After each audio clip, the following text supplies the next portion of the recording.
안녕하십니까. 반갑습니다. 안녕하십니까. 네.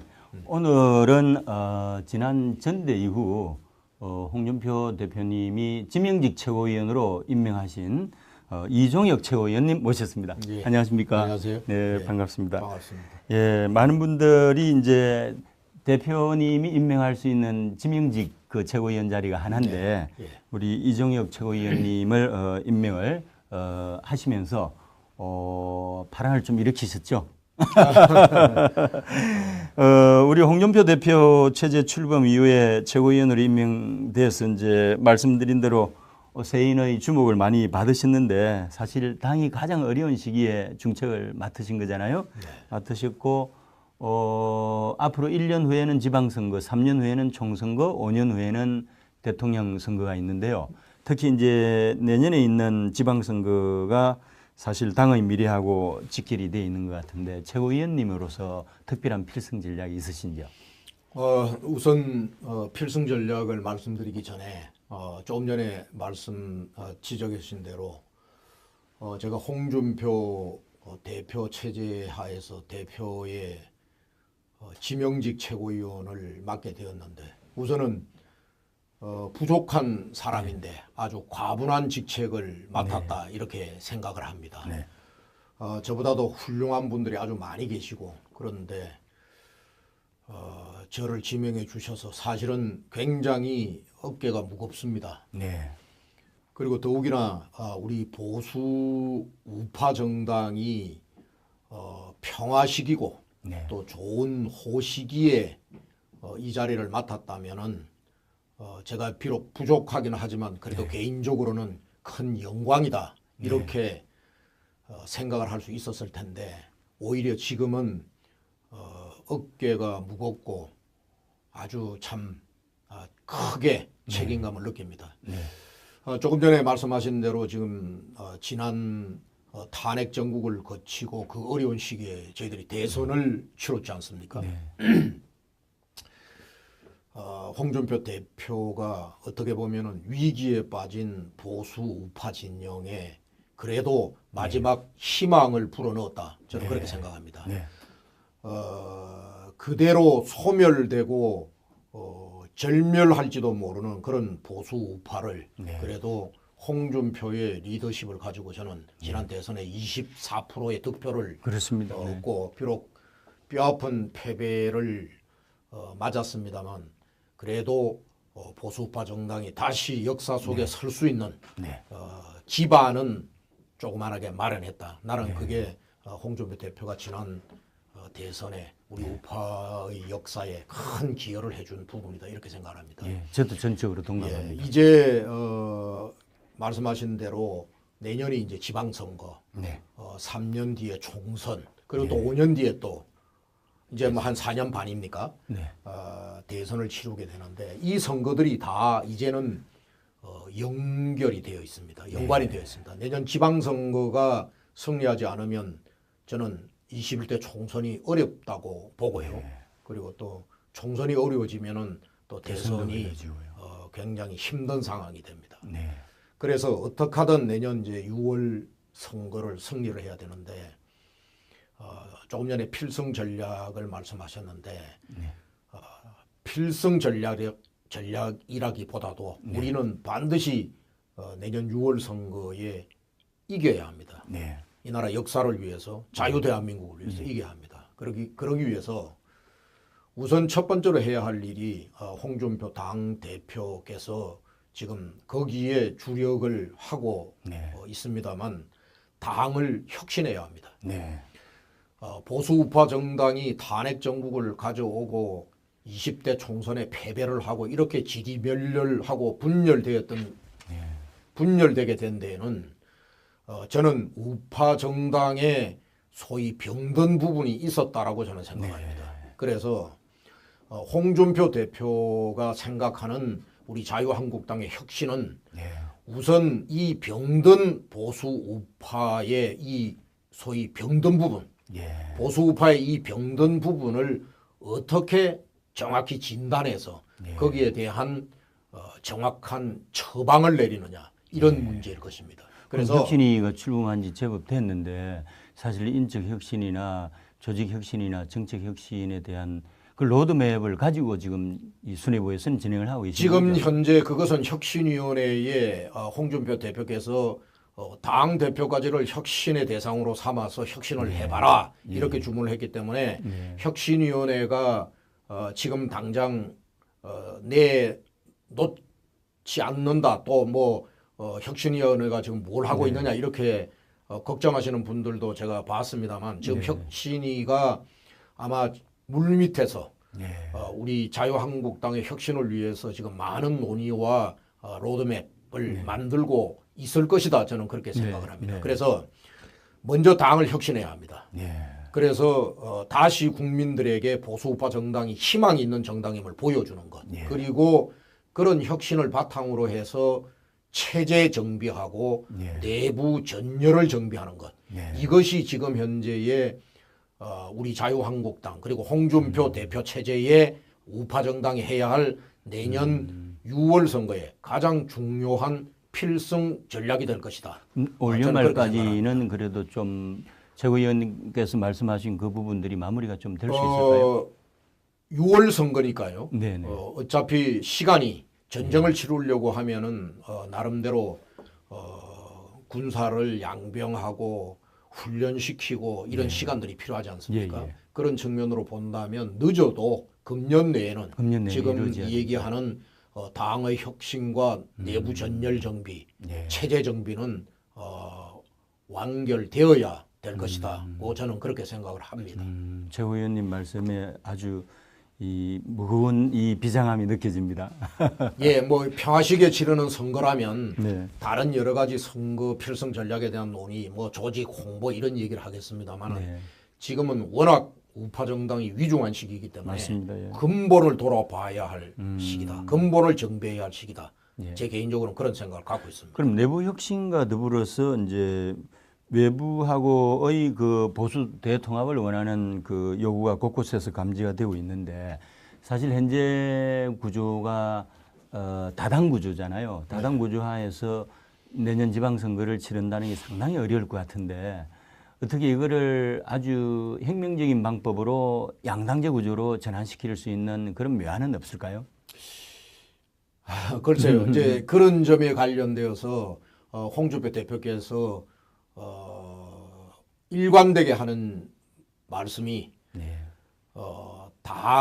당의 하나로 합쳐진다거나 혹은 지금 말씀하시는 그런 양당 체제가 된다거나 하는 것은 정치권의 인사들이나 정당이 좌지우지하는 것이 아닙니다. 그것은 국민이 해 주셔야 할 부분이다. 그래서 홍준표 대표는 이런 부분에 이렇게 표현을 하고 있죠. 결국 그것은 국민이 투표, 선거를 통한 투표 행위를 통해서 당을 하나되게 하기도 하고 양당 체제 혹은 다당 체제로 만들어 주시는 것은 전적으로 그것은 국민의 선택이고 국민의 몫이다.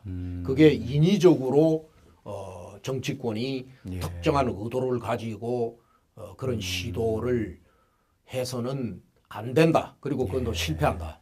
우리 과거의 한국 정치사나 정당사를 보면 그런 인위적 정계 개편이 많았지 않습니까? 많이 있었습니다. 그런 경우가 성공한 예가 별로 없죠. 그리고 바람직스럽지 않은 방향으로 흘렀던 예가 훨씬 더 많고요. 그래서 근본적으로는 그렇게 생각을 하고 있고 지금 조금 전에 우리 그 앵커께서도 통합이라고 말씀을 하셨는데 뭐 원론적 의미에서 보면 그렇게 표현할 수도 있습니다만 제 개인적으로는 원래 하나였던 정당이 탄핵이라고 하는 한국 헌정사의 아주 초유의 사태를 맞이하면서 잠시 갈라서 있는 것입니다. 헤어져 있는 상태죠. 그렇기 때문에 지금 보수우파 자유대한민국 전체다가 지금 현재 위기고 어려운 상황이고 이혼이 아니고 별거네요. 그렇습니다. 그러고 지금 현재 안보, 경제, 대한민국의 정치, 경제, 사회문화 할 것 없이 특히 그중에 안보, 총체적 위기고 건국 이래의 위기가 아니라 제가 볼 때는 개국 이래의 우리 나라가 이런 큰 위기를 맞이한 적이 있었던가 할 정도로 지금 위기입니다. 그렇기 때문에 맞습니다. 원래 하나였던 그 정당은 다시 하나로 합쳐져야 되는 겁니다. 그래서 그 부분에 관련되어서는 아까 뭐 말씀하신 대로 무슨 특별한 무슨 계획이 있느냐 이거보다도 그 흩어져 나갔던 아까 바른정당을 말씀하시는 것 같은데 네네. 바른정당에도 합리적인 정치적 생각을 하시는 훌륭한 분들이 많이 계시니까 예. 지금 현재의 대한민국의 역사에서 우파 정당이라고 또 우파적 가치를 가지고 있는 자유민주주의의 애정을 갖고 계신 분들이라 그러면 예. 저는 당연히 하나로 합쳐야 한다 이런 생각을 가지고 있을 거라고 보고요. 네네. 또 그런 게 저희들도 감지가 됩니다. 그렇기 때문에 저는 흩어졌던 우리 우파 정당이 하나로 되는 것은 네. 곧 저는 성사될 걸로 봅니다. 그 점에 관해서는 우리 당원 동지 여러분들이나 국민 여러분들께서는 걱정을 하지 않으셔도 저는 그렇게 될 거라고 보는데 다만 애정과 관심을 가지고 예. 그렇게 다시 하나로 합쳐질 수 있도록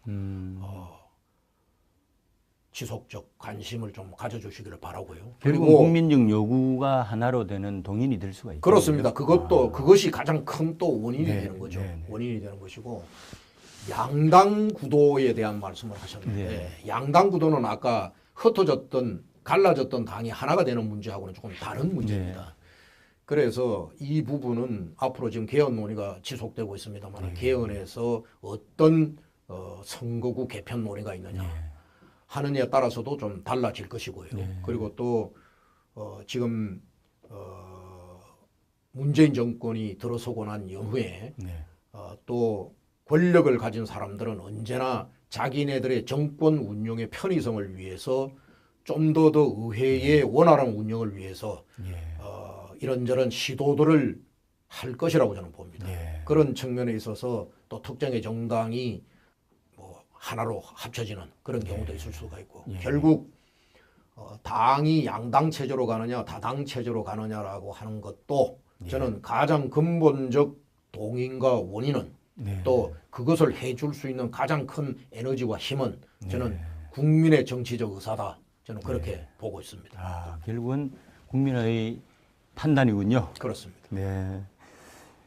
이 우리 방송을 시청하시는 우리 시청자 여러분들도 당원이고 국민이기도 하시니까 좀 거센 요구가 있어서 네. 우리 보수 진영이 하나가 돼서 정말 희망적인 정당이 되었으면 참 좋겠습니다. 예, 꼭 그렇게 되기를 바랍니다. 네, 우리 최 의원님 정치를 오래 하셨잖아요. 오래 하셨는데 뭐 그래도 국회의원은 한 번밖에는 하지를 못했죠. 그래도 뭐 한 5성급 국회의원 되시는 아이, 겁니까? 참말이에요. 저는 그런 말 때문에 네. 굉장히 정치적 피해를 입은 사람이에요. 아, 그렇습니까? 예, 그런 표현은 저를 위해서 안 해주시면 감사하겠습니다. 예, 그래도 우리 당의 이 최고위원이십니다. 수뇌부시고 최고 의사결정 주체에도 계시고 하니까 상당히 이제 중요한 역할을 하시는 거고요. 지금까지 정치를 하시면서 좀 기억에 남는 거라든지 뭐 그런 거 있으시면은 좀 재미있게 좀 말씀해 주시죠. 글쎄요, 조금 전에 뭐 지적을 말씀을 하셨습니다만은 어깨 너머로 배운 정치 또 어깨 너머로 본 정치 시기까지를 합치면 이제 한 35년 가까이 그렇게 됩니다. 국회의원은 제가 능력이 부족해서 한 번밖에를 하지를 못했습니다. 제가 18대 국회에 50대 초반에 첫 등원을 했는데요. 네, 네. 옛날 학생 뭐 저희들이 학교를 다닌 시절에는 군사 독재 정권 시절이었습니다. 그렇기 때문에 저희들의 대학 시절은 소주와 울분과 체류탄 가스와 그리고 압박의 시간들을 버무려 가면서 그걸 먹고 마시고 지내던 젊은 시기였죠. 네. 그러다가 84년도에 제가 인연이 되어서 85년도 당시 12대 총선 때 지금은 이제 두 분 다 고인이 되셨습니다만 이 나라 민주 지도자셨던 김영삼 대통령과 김대중 대통령 두 분이 합작해서 만든 신한민주당. 신한민주당이. 그 당이 당시 12대 1985년도 제 기억으로는 2월 12일 날 이루어진 총선이라고 보는데 그때에 저희들이 대학생 민주화 선거혁명 연합이라는 조직을 결성을 해서 총선 투쟁에 나섰습니다. 아, 그렇습니까? 그리고 12대 국회 때에 제가 이제 제도권 정치로 들어가서 이 나라 민주화를 이루는 것이 더 효율적이겠다 이렇게 생각을 하고 당시 뜻을 같이 하는 운동권 선후배들, 친구들 같이 제도권 정치로 들어왔죠. 그런 분들이 기억나는 분들이 다 이성원 의원, 그다음에 지금은 당은 달리합니다만 김영춘 해양수산부 장관 다 그런 분입니다.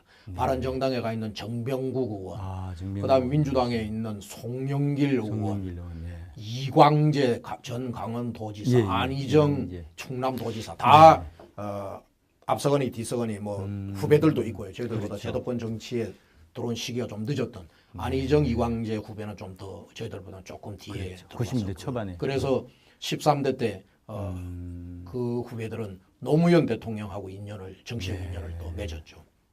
그런데 뭐 제 얘기가 좀 길어졌습니다. 괜찮습니다. 편하게 하십시오. 그런 어깨너머로 본 정치까지를 포함해서 가장 기억에 남는 것은 역시 60 항쟁 시기. 당시에 김영삼, 김대중 87 체제 말씀하시죠? 그렇습니다.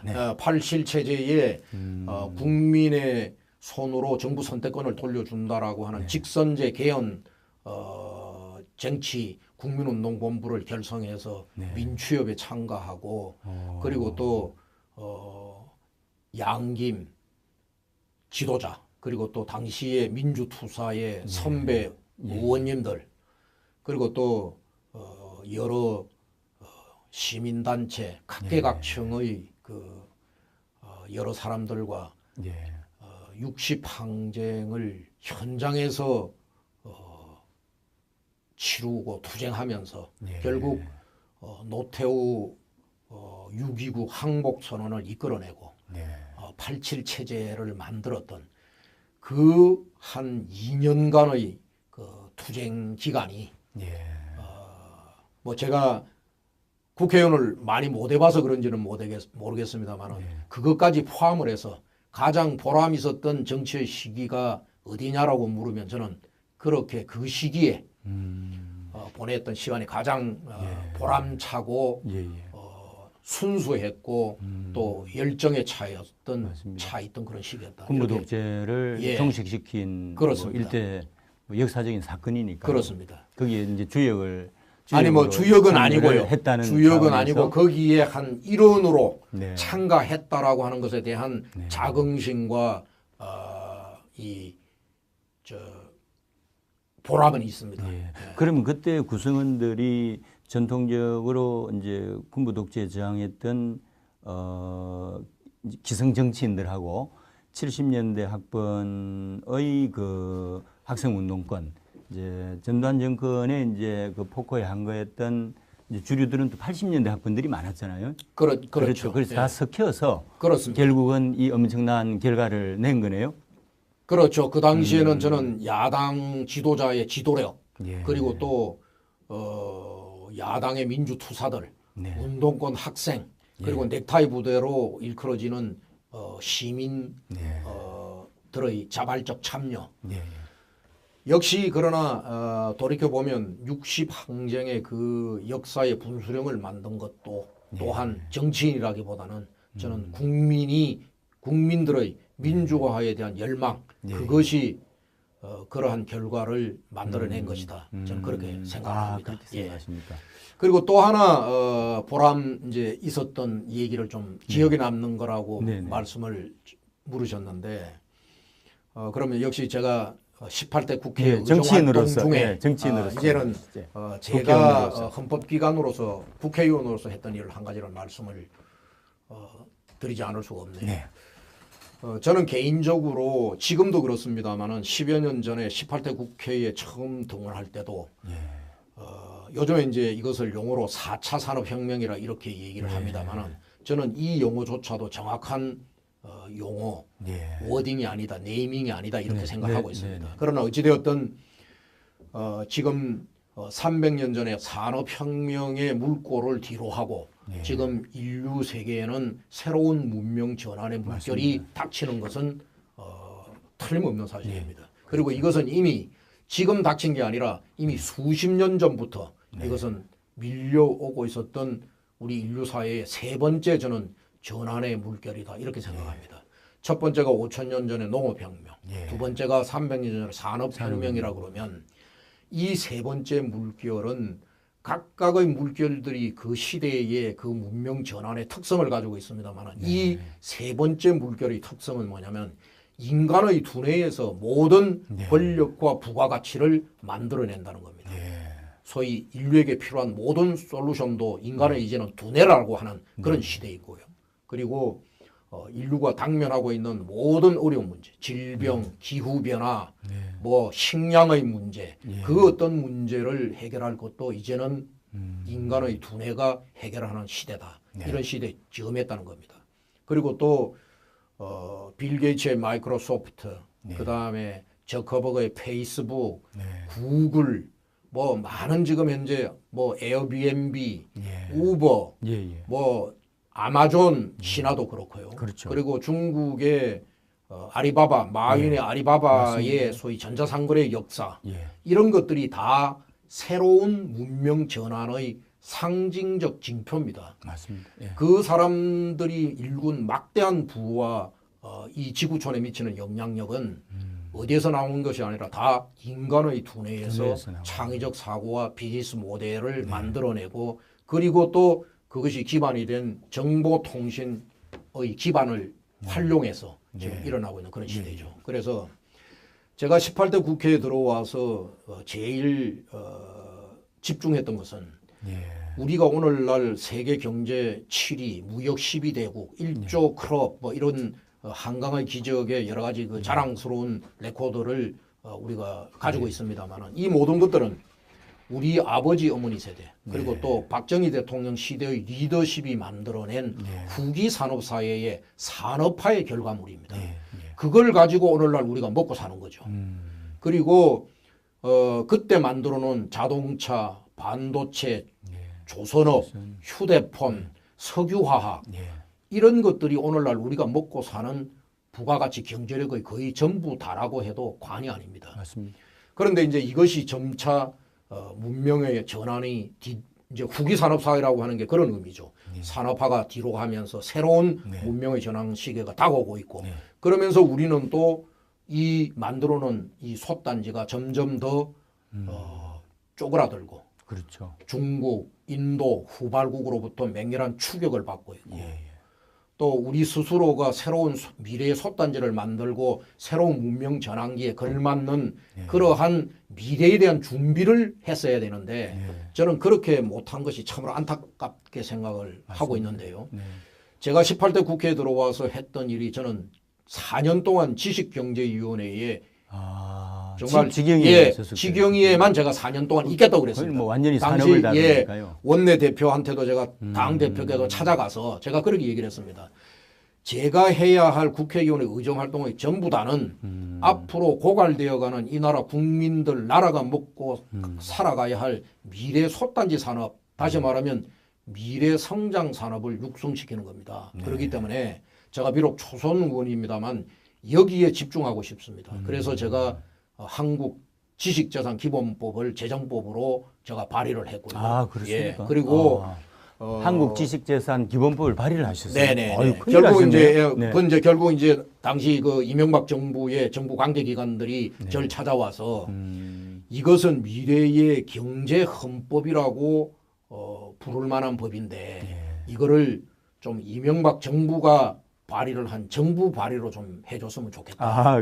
이런 요청이 들어와서 저로서는 꼭 한번 제 이름으로 해놓고 싶은 법이었습니다만 제가 당시 정부 양보를 했습니다. 누가 하든 그랬습니까? 효율적으로 저는 오히려 또 국회의원이 법안을 발의해서 또 몰고 가는 것보다는 정부 발의로 해서 여야의 힘을 모아가는 것이 훨씬 더 입법의 스피드, 속도도 빠르고 효율적으로 만들어질 거라는 생각 때문에 제가 그렇게 했고 그리고 제가 그 당시에 우리 미래 국민들이 먹고 살아가야 할 솥단지 산업을 저는 로봇 산업, 예. 그다음에 나노 기술을 이용한 나노기술. 신소재 산업, 신소재. 그다음에 IT 산업에 기반을 하고 새로운 UIT 산업. 예. 그 UIT 산업이라는 게 요즘 4차 산업혁명이라는 용어가 대두되면서 나오고 있는 예. IoT, 사물 인터넷, 예, AI, 인공지능 예. 이 모든 것들을 포함하는 것입니다. 그리고 우주 항공 산업, 예. 그리고 물 산업.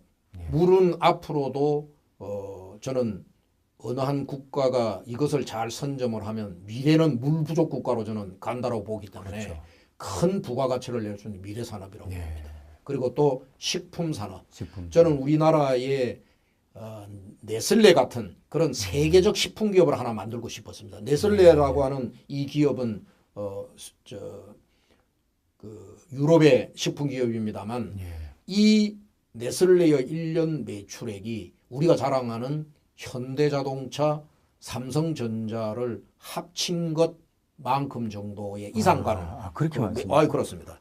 그렇게 내는 건데 인류가 존속하는 한 먹고 사는 문제는 예. 끊임없이 가장 필요한 것이기 때문에요. 이것을 어떻게 고기능, 고부가가치 식품을 만들어내느냐. 이것도 굉장히 중요한 저는 미래 산업이라고 봤고. 그리고 또 인류가 화석연료가 고갈되고 다시 말하면 석탄, 석유가 고갈되어가는 시기에 지금 에너지 문제를 가지고 지금 문재인 정부가 탈원전이라고 하는 아주 어처구니 없는 아마추어 정책을 내놓고 있습니다만은 이 석유 에너지가 고갈되어 가고 그리고 또 미래에 이 화석 에너지를 대체할 수 있는 에너지가 나올 겁니다. 저는 그게 핵융합 에너지에서 나올 것이다. 저는 이렇게 보고 있는데 핵융합 에너지. 그런데 이 핵융합 에너지는 제가 보건대는 그때 제가 10년 전에 이 에너지 신에너지 산업도 제가 아까 말하는 미래성장 산업 중에 8대 산업 중에 들어 있었습니다. 그때 이명박 대통령이 국가에너지위원회 결성해서 본인이 위원장도 되고 그랬잖아요. 그렇죠. 예. 그런데 에너지 문제는 미래에 비단 우리 한국뿐만 아니라 인류의 당면한 아주 중요한 문제입니다. 왜 그러냐면 인류가 300여 년 동안 산업혁명 동안에 거쳐오면서 우리가 주 에너지로 사용했던 석탄, 석유, 가스가 이게 영원 불멸할 수 있는 영구 존재하는 에너지가 아닙니다. 맞습니다. 고갈되는 에너지이기 때문에 이것을 어떻게 대체 에너지를 만들어내느냐. 그리고 이 대체 에너지를 먼저 선점하는 기업이나 국가가 미래에 아주 강력한 국부를 창출하는 기업이 되는 거죠. 그래서 그것이 이제 결국 저는 핵융합 에너지에 있을 거라고 보고 그런데 그 에너지를 만들기 전에 소위 이것을 대체할 수 있는 에너지는 원전만한 에너지가 없습니다. 그런데 지금 이 정부 들어서 우리가 30여 년 동안에 오랜 기간 노력하고 발전시켜 왔던 그리고 이제 경험과 노하우와 모든 면에 있어서 세계 최고의 수준을 자랑하는 이 원전 산업을 지금 없애버리겠다 하니까 참 이거는 어처구니가 없기 짝이 없다 이런 생각이 들고 하여튼 그때 이 얘기가 좀 빗나갔습니다만은 그때 미래성장 산업 중에 저는 신에너지 산업을 저는 그렇게 생각을 했고요.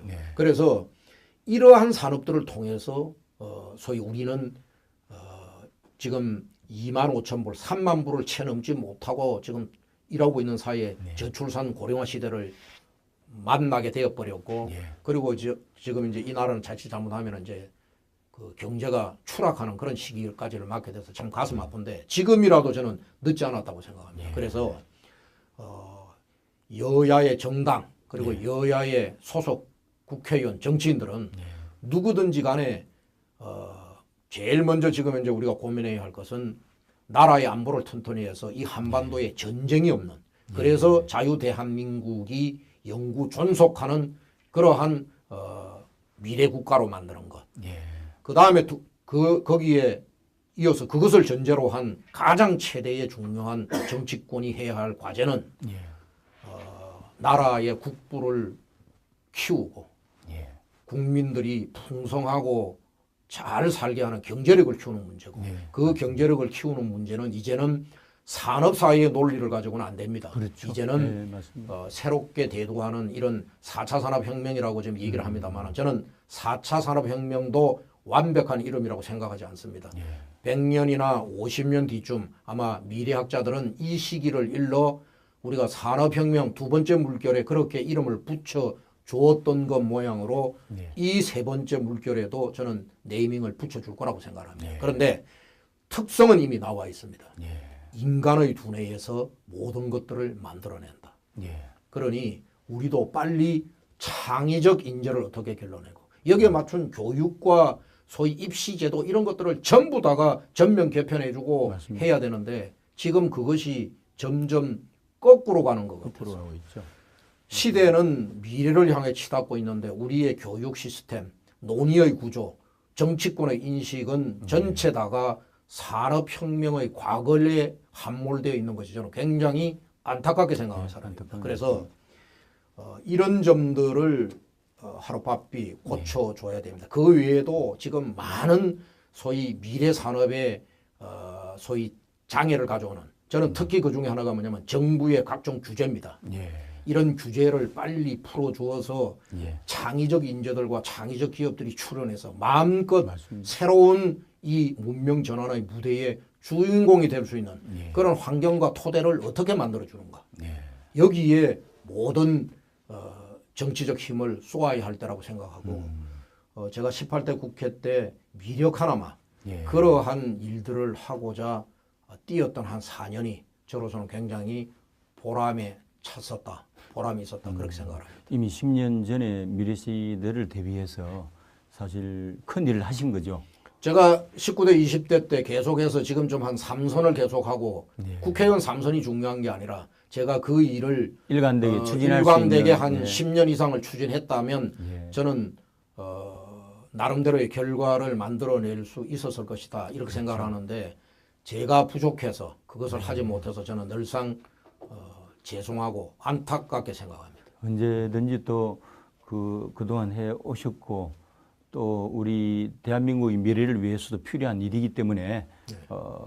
어떤 형태로든 집권을 해서 또 장관으로서 기여를 할 수도 있고 또 등원을 해서 홍준표 대표 체제가 성공을 하고 우리 홍준표 대표께서 다음 차기에 대통령이 되시면 정당의 대통령이 되시면 네. 저는 뭐 제가 뭘 하고 하는 것은 그렇게 중요하지 않다고 봅니다. 네. 나는 홍준표 대통령이 되시면 네. 그런 일을 해 주실 분이다라고 저는 굳게 믿고 있고 예. 그런 일을 하실 그런 지도력과 해안을 갖고 있기 때문에 저는 그런 시기를 대한민국이 맞았으면 하는 그런 기대를 강하게 갖고 있습니다. 아유 오늘 우리 이정혁 최고위원님 말씀 들으니까 좀 미래가 보이고 그렇습니다. 네, 오늘 자유한국당 네. 최고위원으로서 네. 제가 비록 의회에는 있지 않습니다만 네. 나름대로 당이 발전하고 국가가 발전하고 국민들이 편안하게 사는 세상에 조그마한 기여라도 할 수 있다면 저의 최선을 다하겠다 하는 그런 말씀을 아유, 드리겠습니다. 오늘 귀한 말씀 참 감사합니다. 아유, 모두 불러주셔서 감사합니다. 아닙니다. 오늘 우리 모두가 희망을 가지게 되는 그런 시간이었습니다. 감사합니다. 예. 감사합니다.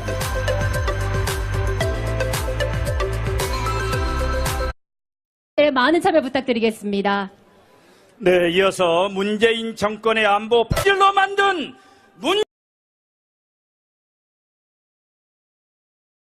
문재인은 각성하라! 각성하라! 각성하라! 각성하라! 네, 이어서 점령군처럼 폭주하는 문재인 정권에 맞서 전선에서 싸우고 계신 분입니다. 자유한국당의 원내사령탑 정우택 원내대표님을 소개합니다. 자, 여러분 큰 박수로 맞아주십시오.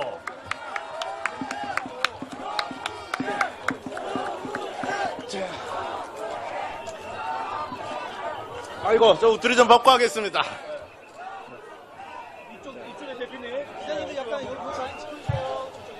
네, 자리를 같이 해주신 당원 동지 여러분, 그리고 이 나라를 걱정해서 저와 같이 밤잠이 안 오는 여러분들, 정말로 이 자리에 같이 해주신 애국 시민 여러분, 정말로 고맙습니다, 여러분.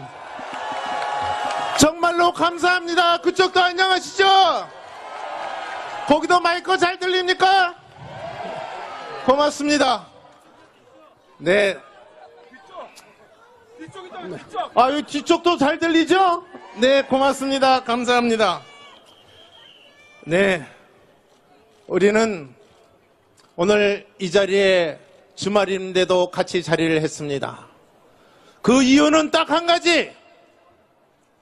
이 문재인 정권, 오만과 독선, 독재에 짜여있는 이 문재인 정권, 거기에다 무능까지 겹친 이 문재인 정권, 우리 이 자리에 모여서 규탄하지 않고서는 배길 수가 없기 때문에 오늘 우리는 보고대회를 여러분과 함께 하고 있는 것입니다, 여러분. 이 외롭고 정의로운 투쟁에 자리를 같이 주신 시민 여러분, 다시 한번 거듭 감사의 말씀을 드립니다. 이 문재인 정권이 들어서기 전에 여러분과 저나 목청이 터지도록 하고 다닌 게 한마디 있습니다. 문재인 후보가 대통령이 되면, 이 불안한 안보관을 가진 사람이 대통령이 되면 이 대한민국 어디로 갈 것인가, 우리 다 같이 공감하고 다 같이 똑같은 생각을 했습니다. 그런데 문재인 후보가 대통령이 됐습니다.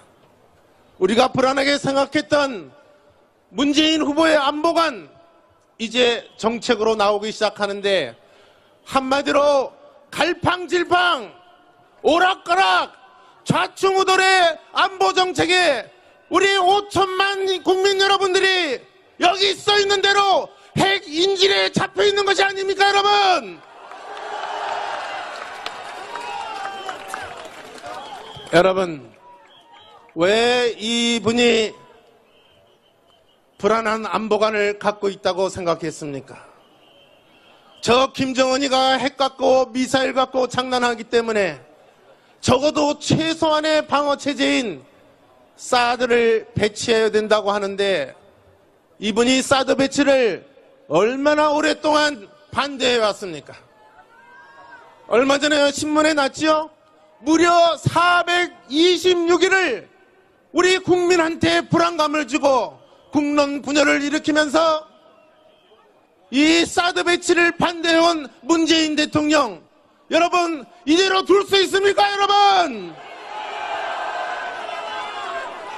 그런데 더 기가 막혀서 제가 말씀을 못 드리는 게, 426일 동안 우리 국민을 불안하게 떨게 하고 이제 와서 한다는 말이 딱 한마디, 어쩔 수 없는 임시 조치를 하겠다, 이 한마디로 어물쩍 넘어가려고 하여, 저 기가 막혀서 지금 얘기를 못 하겠는데, 제가 만약 여러분께 물어보면 여러분 주먹으로 규탄한다 3번씩 한번 외쳐주시기 바랍니다. 사드 배치 반대한 장본인 문재인 대통령 아닙니까, 여러분? 규탄한다, 규탄한다, 규탄한다. 426일 동안 국론 분열, 한미 동맹 균열, 한중 관계 악화 일으킨 장본인 문재인 대통령 아닙니까, 여러분? 북한이 ICBM을 쏘고 우리 국민이 불안할 때 오대산 가서 등산객하고 SNS 사진 찍은 사람, 그 장본인이 문재인 대통령 아닙니까, 여러분? 규탄한다, 규탄한다, 규탄한다. 여러분, 그동안 426일 동안 뭐라고 얘기를 했습니까? 사드 배치하려면 국회 비준이 필요하다, 국민적 합의가 아직 없다, 그리고 여러분이나 온 국민이 알고 있는 나머지 4기 더 추가 배치하는 거, 그거 모든 사람이 이미 알고 있는데 문 대통령 자기만 보고 못 받았다고 지연시키는 행태, 그 행태도 모두 그 장본인은 문재인 대통령 아닙니까, 여러분? 규탄한다, 규탄한다, 규탄한다. 여러분, 이런 분이 최근에는 뭐 운전자론을 또 얘기하고 있어요. 저는 어디 가서 얘기하지만 운전자는커녕 저는 조수석 뒷자리에도 못 탔다고 얘기를 했어요. 그랬더니 어떤 분이 저보고 그래요. 그 사람 차도 못했다고 얘기하더라고요. 여러분, 그랬더니 또 제 집사람이 뭐라고 그러는지 알아요? 운전석에 탄 사람은 저 김정은이래. 예? 무슨 한반도를 끌고 가는 분이 지금 문재인 대통령이라고 생각하는 사람이 어디 있습니까? 김정은이 마음대로 하고 있는데 이 대통령은 차도 못한 대통령, 여러분 규탄해야 되지 않습니까? 여러분 규탄한다. 예, 고맙습니다. 그런데 더 가관이 있어요. 더 가관이 뭔지 아십니까? 며칠 전에 민주당 대표라고 하는 사람이 국회 연설을 했어요. 그 연설 도중에 한 말에 여러분 기억하시죠? 뭐라고 했습니까? 사고가 열려있는 신세대. 나는 그게 우리 강남에 뭐 춤이나 추는 분들인 줄 알았더니 아니, 사고가 열린 신세대가 김정은이라고 얘기를 하면서 대화를 구걸하는 거예요. 거기에 비판 여론이 또 나서니까 뭐라고 얘기를 했습니까? 북한에다가 100번이라도 대화를 요구해야 된다고 얘기한 이 민주당 대표, 이 대화 탈연이라 하고 대화 구걸이라 하고 하는 이 민주당이 집권 여당인데 여러분 이것도 규탄해야 되지 않습니까? 규탄한다. 예, 고맙습니다. 여기에 가관인 게 한두 가지가 아니라서 내 한두 가지만 더 말씀드릴게요. 여러분 사드 배치 어디에다 하시는지 아시죠? 저 성주라는 곳에 하고 있지 않습니까? 야, 여러분 성주 시민들 모아놓고 민주당 의원이라고 하는 사람들이 7, 8명씩 몰려가서 시뻘건 가발 쓰고 춤을 추는데 아까 그 영상 보셨죠, 여러분? 여러분 그 영상 보고 참 이 대한민국 큰일 났구나. 여러분 거기에 이 계산 대사에 이런 게 나와요. 아니 이 사드 전자파에 내 몸이 튀겨질까 두려워? 아니 뭐가 튀겨져요? 뭐 오징어예요? 왜 튀겨져? 말도 안 되는 소리. 거기에다가 온갖 이 사드가 배치되면 이 나라 성주 구민들은 참외도 못 먹을 정도로 얘기를 하고 있어요. 이런 사드 괴담을 퍼뜨린 유언비어를 5천만 원에 퍼뜨린 저 집권여당 우리 규탄하지 않을 수 없다고 생각합니다. 여러분 같이 규탄해 주시기 바랍니다. 규탄한다. 그런데 가관인 게 하나 더 있어요. 뭐가 또 가관이냐? 여러분 바로 이 시점에도 저 민주당은 사드 배치 반대 당론 지금도 변경시키지 않고 있어요. 아니 어쩔 수 없이 임시 배치, 무슨 임시 배치야? 최종 배치라고 해야지. 근데 하여튼 어쨌든 임시 배치라고 얘기를 하는데 이것도 여러분 뭐라고 하냐? 아직도 집권 여당이라고 자칭하는 사람들은 이 당론을 변경하고 있지 않는 거. 우리 국민들 어디에 춤을 춰야 됩니까? 어디 말씀이 맞다고 들어야 되는 것입니까? 우리 국민들 핵인질 5천만 여러분이나 저나 다 같이 인질이 된데 우리 규탄해야 되지 않겠습니까? 규탄한다. 저는 그래서 이 자리를 통해서 대통령께 호소합니다. 대통령은 이제 그 주변에 있는 친북 대화론을 주장하는 외교 안보 라인 교체해야 됩니다. 즉각 교체해야 됩니다. 또 지금 국제 정세에서 국제 공조 가치에 당하는 이 공조 공고하게 하기 위해서 우리나라 대통령이 앞장서는 모습을 보여야 됩니다. 지금 대북 원유 공급 중단, 김정은이 해외자산 동결, 지금 역대 최고의 제재안이 유엔 결의안에 지금 올라가 있습니다.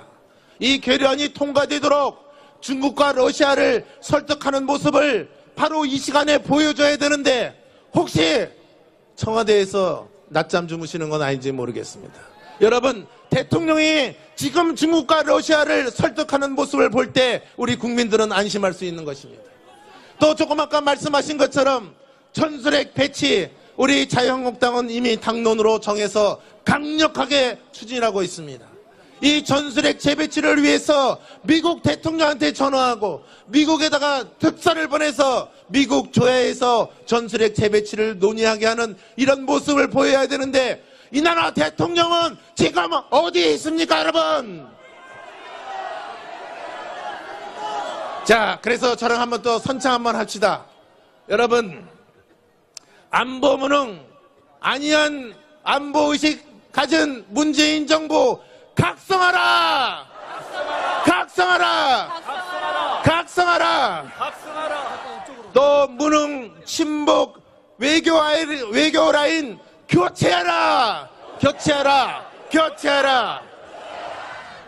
국제사회 폐기 정책에 우리 문재인 대통령은 앞장서라! 앞장서라! 앞장서라! 제가 한 말씀만 좀 더 드려야 될 것 같습니다. 우리가 이렇게 구호를 외치는데도 지금 이 순간 어느 구석에서는 음모가 벌어지고 있습니다. 무슨 음모가 벌어지냐? 여기 잘 들으셨어요. 공영방송 장악의 음모가 지금 이 순간에도 벌어지고 있다는 사실을 우리는 잊어서는 안 됩니다. 여러분, 어느 정권에서도 보기 어려운 이 기획적이고 주도 면밀하게 포괄적으로 들어오르는 정권은 없었습니다. 여러분, 제가 이거 하나 들고 나왔어요. 이거 뭐냐면 어제 민주당 문건으로 작성돼서 9가지, 10가지 차례대로 이 시나리오대로 진행을 해서 이 나라 언론을 장악했다는 민주당 문건의 바로 이것입니다. 제가 이것을 다 읽어드릴 수는 없지만 여러분, 이 문건에 따라서 이 대한민국의 언론까지 재갈을 물리고 언론을 무력화시킨다고 한다면 이 사람들이 생각하는 좌파 정권의 이 장기화, 좌파 정권이 계속 이 나라를 갖고 가겠다는 그 음모가 이 안에 다 담아져 있습니다. 여러분, 지난 5월 달에는 YTN 사장이 물러났어요. 지난 8월에는 EBS 사장이 물러났습니다. 임기가 10개월이나 남고 임기가 1년이나 남았는데 퇴임했어요. 퇴임한 이유 제가 설명 안 해도 아시겠죠? 그러더니 9월 1일 날 드디어 MBC의 사장 체포영장 발부했어요. 이거 또 MBC 사장 물러나면 그 다음에 어디로 가겠어요? KBS 사장 또 쫓아내려고 하고 있습니다. 눈에 보입니다. 저희들 눈에도. 제 눈에도 보이는데 여러분 눈에도 보이시죠? 여러분, 우리나라 방송 정책을 장악하고 있는 방송통신위원회 5명이 구성되어 있는데 우리 자유한국당 추천 1명밖에 없습니다. 그 중에 1명은 이미 다른 부처 차관으로 임기가 3년이나 보장된 이 방통위원 이 사람이 3개월 전에 임명됐는데 이 사람 어느 부처 차관으로 뺐어요. 그리고 그 자리에다가 이 정권을 쫓는 사람, 그 사람 거다 꼽았어요. 방송통신위원회 이미 이 정권이 장악했습니다. 또 어저께 뭐라고 했습니까? 방송통신심의위원이라는 것이 있는데 그 중에 9명이 있는데 6명이 그동안 우리 세력을 지지해줬던 분입니다. 우리 추천 인사 한 분이 어저께 그만뒀어요. 6명에서 5명 됐죠? 이제 1명만 더 그만두면 이제 방송통신심의위원 다 그 사람들 세력으로 갑니다. 여러분 보시는 종편, 그렇지 않아도 지금 전부 이 정권 지지하고 이 정권 옹호하는 사람들이 종편 패널로 나와서 얘기하는데 이제 그 종편을 더 할 거냐 안 할 거냐 허락을 하는 그 권한을 가진 방송통신위원회, 방송통신심의위원회 이제 이 정권이 다 잡게 생겼습니다. 그러니 우리가 이 자리에 나와서 여러분께 이렇게 하소연 안 할 수 있겠습니까, 여러분? 그런데 어저께 더 웃기는 게 나타났어요. 여러분, 국정원 댓글 사건에 검찰이 구속영장을 신청했는데 판사가 기각을 했습니다. 그랬더니 여당이 대뜸 하는 말이 그 판사들 적폐 세력이라고 얘기했어요. 여러분, 자기네들 마음에 들면 적폐 세력이 아니고 자기네들 마음에 안 들게 행동하는 사람은 다 적폐 세력이라고 한다면 아까 천희경 의원이 한 것처럼 여기 모이신 분들 다 우리 적폐 세력인데 이게 말이 되는 얘기입니까, 여러분? 우리가 어떻게 적폐 세력입니까? 이 나라를 지켜온 애국 시민들이 적폐 세력이라고 한다면 이미 이 대한민국은 다 망가졌습니다. 무너졌습니다. 여러분, 이제 대법원장도 자기네 좌파 세력의 사람, 헌법재판소장도 자기네 사람, 헌법재판관도 자기네 사람으로 이미 사법부도 정치 판사로 앉히려고 다 지금 이렇게 기획적으로 하고 있습니다. 여러분, 사법부도 이렇게 망가지는 판에 언론마저도 아까 말씀드린 대로 체갈이 물리고 권력의 시녀가 되고 권력에 무력화된다면 이 대한민국은 어떻게 자유민주주의를 수호하는 대한민국이 되겠습니까? 오늘 여러분이 모이신 이유는 이거 말고도 원전이나 교육정책이나 여러 가지가 있습니다마는 가장 인질로 잡고 있는 이 핵 문제에 대해서 무능한 이 문재인 정권, 또 사법부와 언론을 완전히 장악해서 10년, 20년 장기 집권을 꾀하려고 하는 이 문재인 정권에 우리는 여러분과 함께 이렇게 일어선 것입니다. 사랑하는 당원 동지 여러분, 그리고 자리를 갖춰주신 시민 여러분, 그렇지만 저희 자유한국당이 여러분과 함께 자유민주주의를 수호해 나가겠습니다. 여러분과 함께라면 할 수 있다고 생각하는데 여러분 어떻게 생각하십니까? 자, 마지막으로 제가 말씀드리고 선창을 하고 내려가도록 하겠습니다. 우리 자유한국당은 여러분의 기대에 어긋나지 않게 합리적이고서도 강한 야당이 되도록 하겠습니다. 이제 여러분과 함께 자유민주주의를 수호하기 위해서 최전선에 여러분과 함께 같이 서겠습니다. 여러분과 함께라면 그것을 지켜낼 수 있기 때문에 그렇습니다. 여러분, 우리 자유한국당과 함께, 우리 대한민국을 사랑하는 시민 여러분과 함께, 여러분 모두 함께 하시겠습니까, 여러분? 도와주시겠습니까, 여러분? 여러분 같이 뭉쳐주시겠습니까, 여러분? 여러분 정말 고맙습니다. 정말 감사합니다. 정말 감사합니다. 여러분 고맙습니다. 네, 여러분, 우리 자유한국당의 원내사령탑 정우택 원내대표님께 다시 한번 뜨거운 박수 부탁드리겠습니다. 네, 국민 여러분, 당원 동지 여러분, 현재 페이스북으로 전 세계에서 이 현장을 지켜보고 계십니다. 누적 시청자 수가 7만 명이 넘었습니다. 자, 여러분, 문재인 정권이 가장 두려워하는 분입니다. 강력한 리더십으로 제1야당을 이끌고 계신 홍준표 대표님을 여러분께 소개합니다.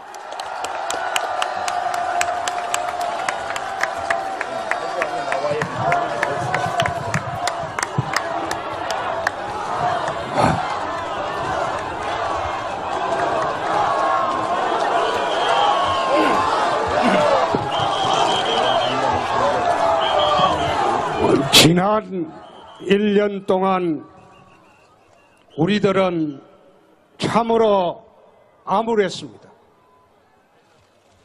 오욕의 세월을 보냈습니다. 다수였던 우리가 소수로 전락을 했습니다. 오늘 이 자리에서 전국에서 올라오신 국민 여러분들을 배우니 10만 군중이 모이는 것은 참으로 희귀한 예입니다. 정말 고맙습니다.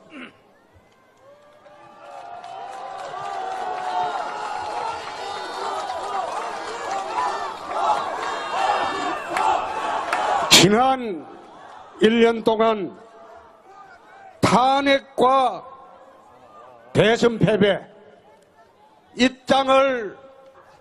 땅에 나라를 세우고 산업화하고 YS를 통해서 문민정부를 수립한 우리가 소수로 전락을 하면서 탄핵과 대선 패배, 몰락을 했습니다. 그 와중에서도 우리 국민 여러분들은 보수 우파들에게 다시금 하는 기회를 준 것이 지난 대선입니다. 그나마 새로 시작을 해서 나라를 위해서 일해보자 이렇게 지지해 준 것이 지난 대선입니다. 그래서 저희들은 비록 대선에서는 졌지만은 이제 이 나라 미래를 위해서 당을 새롭게 혁신을 하고 새롭게 또 리모델링하고 그렇게 해서 다시금 일어설 수 있는 그런 깃털을 지금 마련하고 있습니다. 존경하는 국민 여러분, 저희들은 지난 대선을 거치면서 정권은 내어주었지만은 이 정부가 대한민국 국민을 위해서 자유 대한민국을 지키기 위해서 열심히 해달라는 의미에서 저는 연말쯤 돼서 대여투쟁을 시작하는 게 옳지 않을까 그런 생각을 했더랬습니다. 그래서 가능하면 비판하지 않고 이 정부가 하는 일을 도와주려고 했습니다. 그런데 시작한 지 4개월밖에 안 된 정부가 이 본색을 드러내기 시작했습니다. 청와대는 전대협 주사파들이 점령을 했습니다. 국방부 장관은 무기 브로커 출신입니다. 국가정보원장은 노무현 대통령 때 대북 협상이나 하던 사람입니다. 국정원은 원래 대북 감시 통제기구입니다. 그런데 대북 협력기관으로 전락을 했어요. 그러면 이 국정은 있을 필요가 없어요. 그냥 폐지해버리면 됩니다. 이런 식으로 나라를 운영하다가 외교 같은 경우에는 4강 외교 경험이 전혀 없는 유엔 인권운동가 출신을 또 기용해가지고 미국, 일본이 북핵을 대응하는데 뭘 해야 될지 아무것도 몰라요. 거기다가 국가안보실의 구성원들은 북핵이라든지 그리고 안보에 전혀 무지한 사람들만 모아놨어요. 최근에 주변에 4강 대사를 임명을 했는데 한번 보십시오.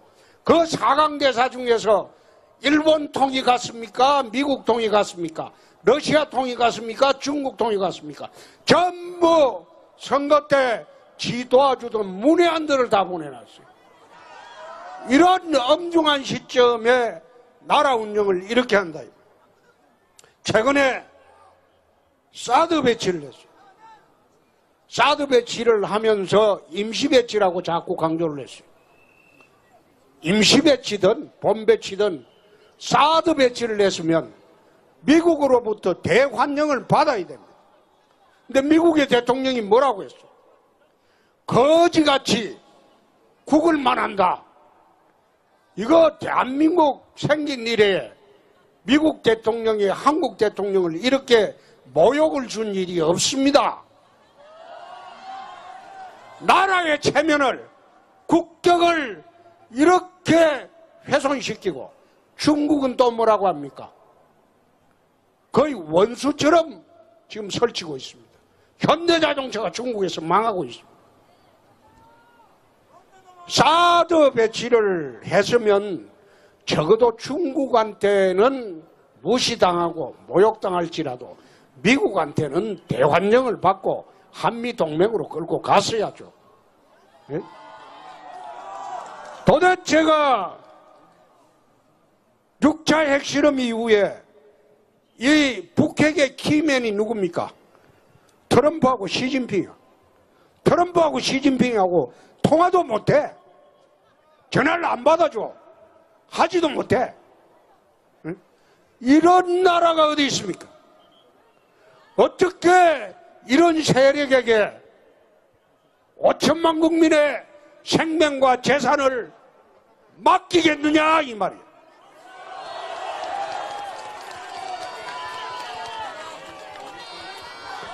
그런데 나라가 이렇게 엄중한데 이 사람들이 하는 것은 자기들 정권 유지 확장을 위해서 언론 장악하고 정권 나팔수 만들고 그리고 적폐청산이라는 미명하에 정치 보복에만 여념이 없어요.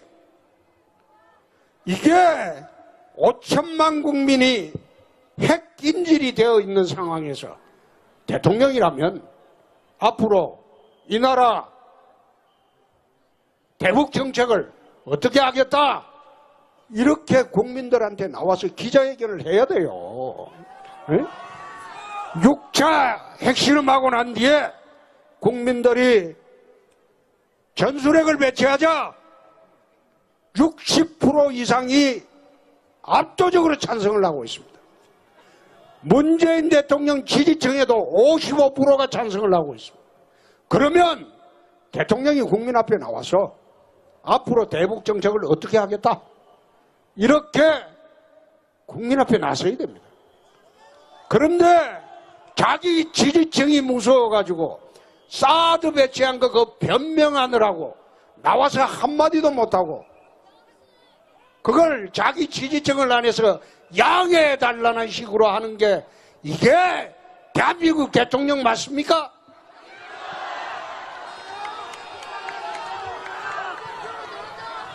자, 언론장악 문건까지 나왔어요. 언론장악 문건까지도 나왔어요. 이거요, 정상적으로 안 하면 헌법 언론 자유 침해한 아주 중대 범죄입니다. 만약 박근혜가 이랬다면 당장 탄핵한다고 대들었을 거예요. 박근혜가 이랬다면 문건까지 나왔다면 당장 탄핵한다고 대들었을 거예요. 그래도 우리 보수 우파들은 점잖하죠. 이제 점잖해서 나라가 이런 식으로 흘러가는데 점잖하면 안 되겠죠? 예? 이제는 우리가 소수가 아니다. 우리가 이 땅의 다수다. 말을 할 그런 순간이 왔습니다.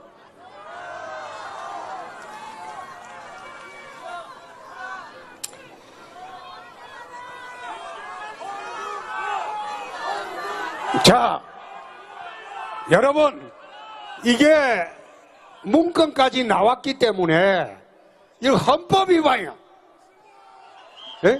언론의 자유를 침해한 헌법 위반이야. 그리고 법률 위반이야.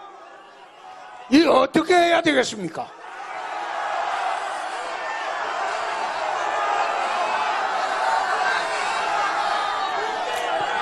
우리는 국정조사를 추진을 하겠습니다. 우선 국정조사를 추진을 하겠습니다. 언론 장악 업무에 대한 문건이 나왔기 때문에 이건 부인할 수도 없어요. 자기들이 나온 문건. 그래서 우선 국정조사 특위를 하자. 여러분들의 힘으로 이거는 국정조사를 해보고 과연 이 정권이 헌법 법률 위반을 하는데 누가 그래 시켜서 했느냐 해보고 시킨 사람은 그냥 안 둘 겁니다.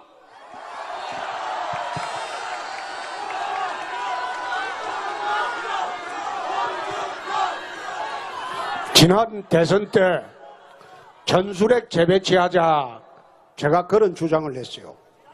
그때 처음 주장을 했을 때 우리 당내에서도 장꼬대 같은 소리 한다. 그래.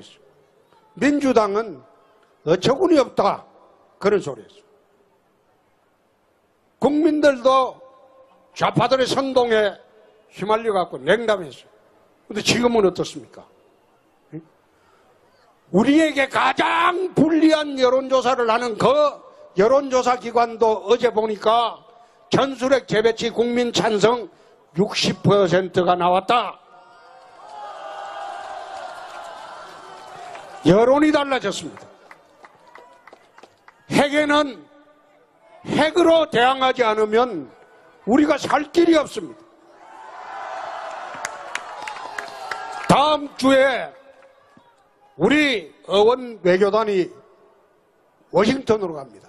가서 우리 국민들의 이 정서를 워싱턴 조야에 전달을 합니다.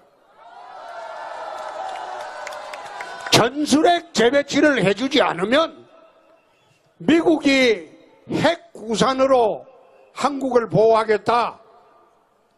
이 말은 공허한 공약에 불과합니다. 그렇게 되면 우리는 살 길을 찾아야 됩니다. 핵 개발해야 돼요.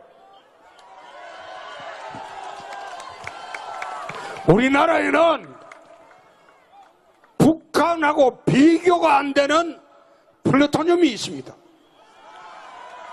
원자력을 우리가 한 지가 30년이 됐기 때문에 북한하고 비교가 안 되는 플루토늄이 있습니다. 일본도 수만 톤을 갖고 있습니다. 일본은 결심만 하면 1년 내에 1000개 이상 핵탄두를 개발할 수 있습니다. 우리나라도 플루토늄을 북한하고 비교가 안 되게 많이 있습니다. 그 제철이면 하면 됩니다. 그래서 정 안 되면 우리가 살기 위해서라도 파키스탄식의 핵개발 정책을 하지 않을 수가 없다. 이것은 우리가 살기 위해서입니다. 살기 위해서 우리가 미국의 전술핵을 좀 배치해달라. 91년도까지 있었어요. 근데 노태우가 꼬여가지고, 노태우 대통령이 꼬여가지고 미국으로 도로 가져가 버렸어요. 그런데 이제는 미국 조야에서도 야당에서 이 정부가 못하는 일을 우리가 하겠습니다. 의원 외교단을 보내고 그 다음에 제가 직접 가겠습니다. 직접 가서 미국을 설득을 하고 또 사드 문제로 내 중국에도 가겠습니다. 중국 공산당이 자기들 대회만 끝나면 대통령보다 먼저 나를 초청하겠답니다. 우리가 중국 초청으로 지금 언제 오냐? 중국은 지금 가는 게 확정이 되어 있습니다. 미국은 지금 협의 중에 있습니다. 그리고 내가 일본도 가서 이야기를 한번 해보겠습니다. 이 좌파 정부가 못하는 북핵 정책을 우리 자유한국당이 한번 대신해서 5천만 국민의 생명과 재산을 위해서 직접 한번 해보겠습니다.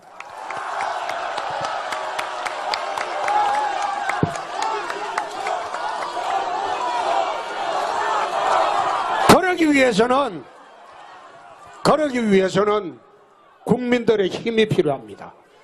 이것이 우리가 김정은이의 핵긴질이 되지 않기 위해서는 국민들의 힘이 필요합니다.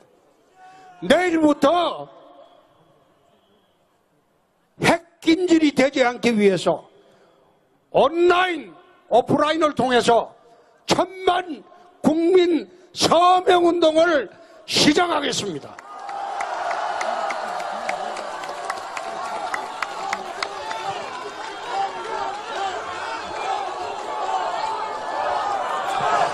온라인, 오프라인을 총동원해서 1000만 명의 우리 핵균형, 핵배치, 전술핵 배치, 그리고 마지막에는 핵개발까지 우리 서명운동을 전개를 해서 1000만만 서명이 되면 우리는 삽니다.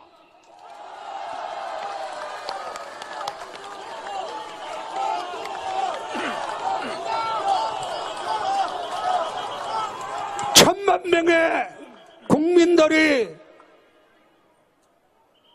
살기 위해서, 핵인질에 벗어나기 위해서 이제 서명운동에 동참을 할 것으로 저는 확신합니다.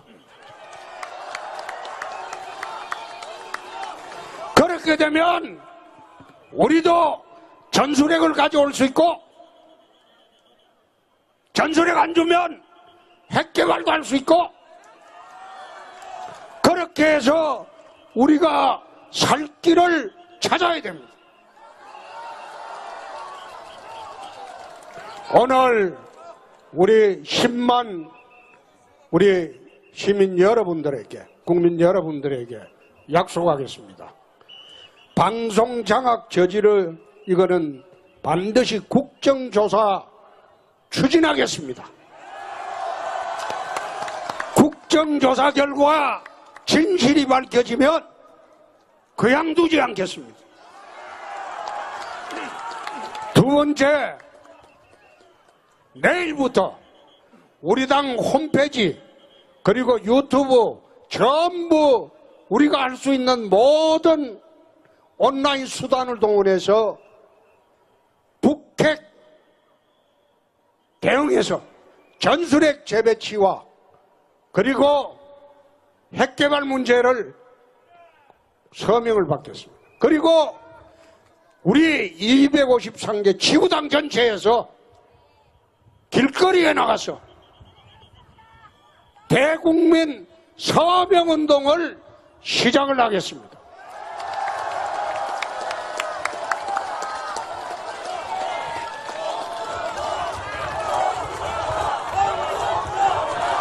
천만 백만 서명하면 김정은이 같은 어린애가 장난치는 거 우리 막을 수 있습니다.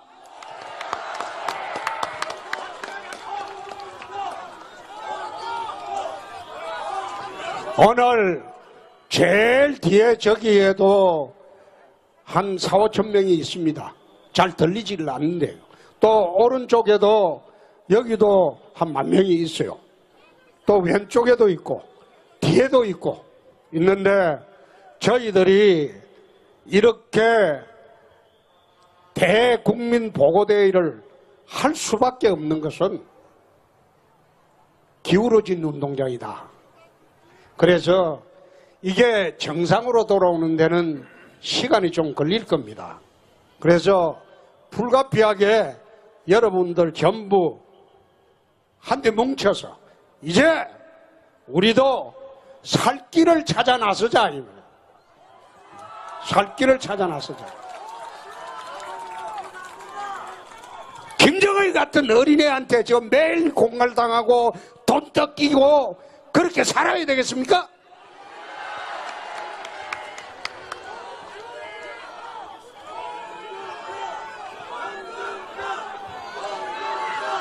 우리도 오늘 이제 참 트럼프 대통령이 오늘 세계일보 외신에 긴급 타진 온 거 보니까 전술핵 배치, 핵 독자 무장 검토하겠다 이렇게 이야기했답니다. 그래서 이 트럼프라는 분이 여러분도 알다시피 사업가거든. 아주 협상할 때 블러핑도 잘하고 그래 하는데 자기 목적을 위해서는 수단 방법 안 가리는 사람입니다. 그렇기 때문에 그런 분의 특성을 잘 이용하면 문재인 대통령은 그 협상 못해도 홍준표는 할 수 있습니다.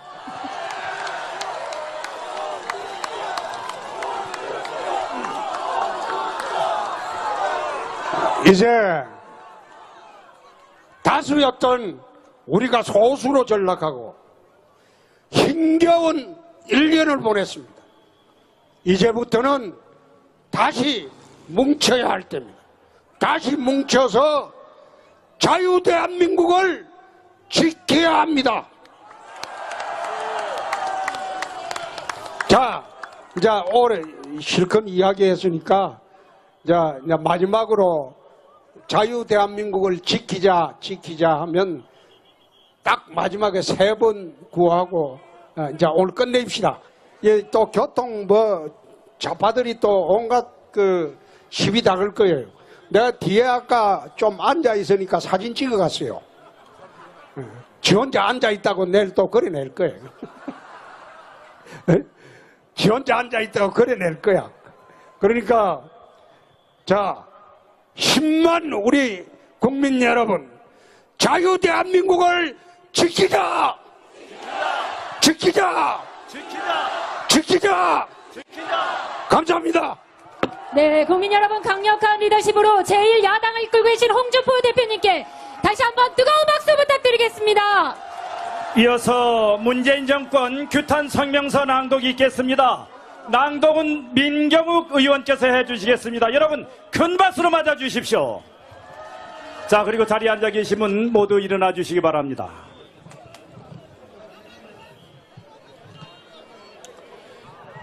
네, 인천시당위원장, 중앙당 홍보위원장을 맡고 있는 민경욱 의원입니다. 저 아래에서 보는 것과 여기 올라와서 보는 게 전혀 다르군요. 우리 자유한국당에 힘이 필요하다 느끼셔서 335 전국 방방곡곡에서 모여주신 여러분께 제 마음 가장 깊은 곳에서 우러나는 존경심을 보냅니다, 여러분. 제가 결의문을 읽겠습니다. 경청해 주시고 다음에 구호가 있습니다. 구호가 나오면 마지막 문장을 3번씩 따라해 주시기 바랍니다. 힘찬 목소리로 따라해 주시기 바랍니다. 그렇지 않으면 한 번 더 하겠습니다. 지금 대한민국은 문재인 정권의 대북 평화 구걸 정책과 오락가락 외교 행보로 결국 5천만 국민이 북한 김정은에게 핵 인질이 되어버린 역대 최대의 안보 위기에 봉착했다. 이러한 위기 상황 속에서도 문재인 정권은 공영방송 사장에게 사상 초유의 체포영장 발부를 하는 등 공영방송을 장악해 정권 연장의 도구로 사용하려는 음모를 진행하고 있다. 또한 아마추어 포퓰리즘 정책을 남발하고 심지어 국가 에너지 체계를 뒤흔드는 원전 중단 발표를 자행하는 등 5년 시한부 정부가 100년직의 국가 경제를 혼돈에 빠뜨리고 있다. 이에 자유한국당은 대한민국의 미래와 운명을 짊어진 제1야당으로서 무한한 책임감을 갖고 문재인 정부의 안보 파탄, 공영방송 장악 음모, 무능한 경제 정책 등을 철저하게 바로잡고자 아래와 같이 결의한다.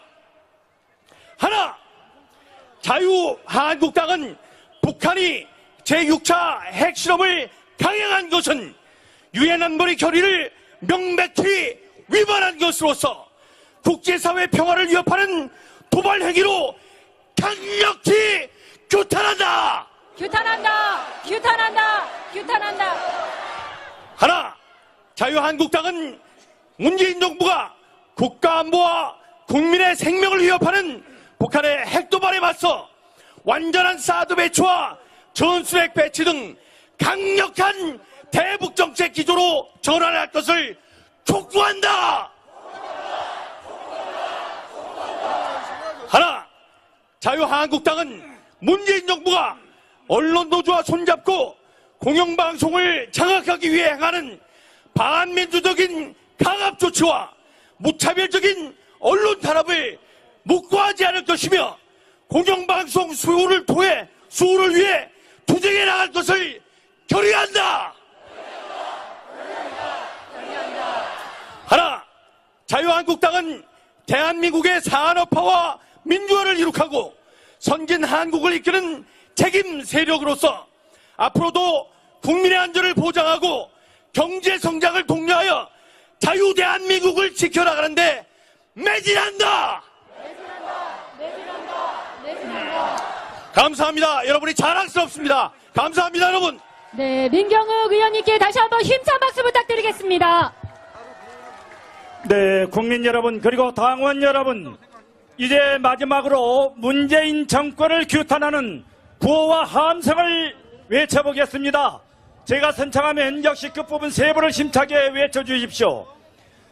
김정은의 대화국을 핵심어리 웬 말이냐? 웬 말이냐? 웬 말이냐? 웬 말이냐? 국제평화 위협하는 북핵 실험 중단하라! 중단하라! 중단하라! 중단하라! 5천만을 핵인질로 만든 문재인은 각성하라! 각성하라! 각성하라! 각성하라! 방송장악 좌파독재 공영방송 지켜내자! 지켜내자!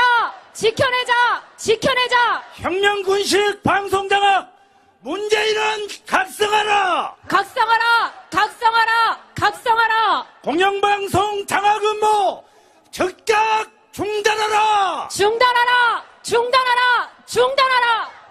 네, 감사합니다. 이상으로 오늘 행사를 모두 마치겠습니다. 끝까지 자리를 함께 해주신 국민 여러분, 당원 여러분께 다시 한번 진심으로 존경과 감사의 말씀을 드립니다. 네, 오늘 행사는 자유민주주의를 지키기 위한 우리 당의 결집된 힘을 보여준 행사였습니다. 네, 대한민국을 지키는 세력, 5천만 국민의 미래를 열어가는 세력, 오직 자유한국당입니다. 오늘 행사는 끝났지만 우리의 투쟁은 이제부터 시작입니다. 네, 그리고 당원 여러분들께서는 가시는 길에 대회장 주변을 깨끗이 정리해 주셔서 성숙한 집회 문화를 보여주시기 바랍니다. 네, 모두 안녕히 돌아가십시오. 고맙습니다. 국민의 판단이군요. 그렇습니다. 네. 우리 방송을 시청하시는 우리 시청자 여러분들도 당원이고 국민이기도 하시니까 좀 거센 요구가 있어서 네. 우리 보수 진영이 하나가 돼서 정말 희망적인 정당이 되었으면 참 좋겠습니다. 예, 꼭 그렇게 되기를 바랍니다. 네, 우리 최 의원님 정치를 오래 하셨잖아요. 오래 하셨는데 뭐 그래도 국회의원은 한 번밖에는 하지를 못했죠. 그래도 뭐 한 5선급 국회의원 되시는 아이, 겁니까? 참말이에요. 저는 그런 말 때문에 네. 굉장히 정치적 피해를 입은 사람입니다. 아, 그렇습니까? 예, 그런 표현은 저를 위해서 안 해주시면 감사하겠습니다. 예, 그래도 우리 당의 이 최고위원이십니다. 수뇌부시고 최고 의사결정주체도 계시고 하니까 상당히 이제 중요한 역할을 하시는 거고요. 지금까지 정치를 하시면서 좀 기억에 남는 거라든지 뭐 그런 거 있으시면은 좀 재미있게 좀 말씀해 주시죠. 글쎄요, 조금 전에 뭐 지적을 말씀을 하셨습니다만은 어깨너머로 배운 정치 또 어깨너머로 본 정치 시기까지를 합치면 이제 한 35년 가까이 그렇게 됩니다. 국회의원은 제가 능력이 부족해서 한 번밖에 하지를 못했습니다. 제가 18대 국회에 50대 초반에 첫 등원을 했는데요. 네, 네. 옛날 학생 저희들이 학교를 다닌 시절에는 군사 독재 정권 시절이었습니다. 그렇기 때문에 저희들의 대학 시절은 소주와 울분과 체류탄 가스와 그리고 압박의 시간들을 버무려 가면서 그걸 먹고 마시고 지내던 젊은 시기였죠. 네. 그러다가 84년도에 제가 인연이 되어서 85년도 당시 12대 총선 때 지금은 이제 두 분 다 고인이 되셨습니다만 이 나라 민주 지도자셨던 김영삼 대통령과 김대중 대통령 두 분이 합작해서 만든 신한민주당. 신한민주당이. 그 당이 당시 12대 1985년도 제 기억으로는 2월 12일 날 이루어진 총선이라고 보는데 그때에 저희들이 대학생 민주화 선거혁명 연합이라는 조직을 결성을 해서 총선 투쟁에 나섰습니다. 아, 그렇습니까? 그리고 12대 국회 때에 제가 이제 제도권 정치로 들어가서 이 나라 민주화를 이루는 것이 더 효율적이겠다 이렇게 생각을 하고 당시 뜻을 같이 하는 운동권 선후배들, 예. 친구들 같이 제도권 정치로 들어왔죠. 예. 그런 분들이 기억나는 분들이 다 이성헌 의원, 그다음에 지금은 당은 달리합니다만 김영춘 네, 해양수산부 장관 다 그런 분입니다. 바른정당에 가 있는 정병국 의원, 정병국 그다음에 민주당에 있는 송영길 의원, 송영길 의원, 예. 이광재 전 강원도지사, 예, 예, 안희정 예. 충남도지사 다 앞서거니 뒤서거니 뭐 후배들도 있고요. 저희들보다 그렇죠. 제도권 정치에 들어온 시기가 좀 늦었던 안희정, 이광재 후배는 좀 더 저희들보다 조금 뒤에 그렇죠. 들어왔었고 90대 초반에. 그래서 13대 때 그 후배들은 노무현 대통령하고 인연을 정치적 네. 인연을 또 맺었죠. 그런데 뭐 제 얘기가 좀 길어졌습니다. 괜찮습니다. 편하게 하십시오. 그런 어깨너머로 본 정치까지를 포함해서 예. 가장 기억에 남는 것은 역시 60 항쟁 시기. 당시에 김영삼, 김대중 87 체제 말씀하시는 그렇습니다. 거죠? 네. 87 체제에 국민의 손으로 정부 선택권을 돌려준다라고 하는 직선제 개헌 정치 국민운동본부를 결성해서 민추협에 참가하고 그리고 또 양김 지도자 그리고 또 당시의 민주투사의 선배 의원님들 그리고 또 여러 시민단체 각계각층의 그 여러 사람들과 60 항쟁을 현장에서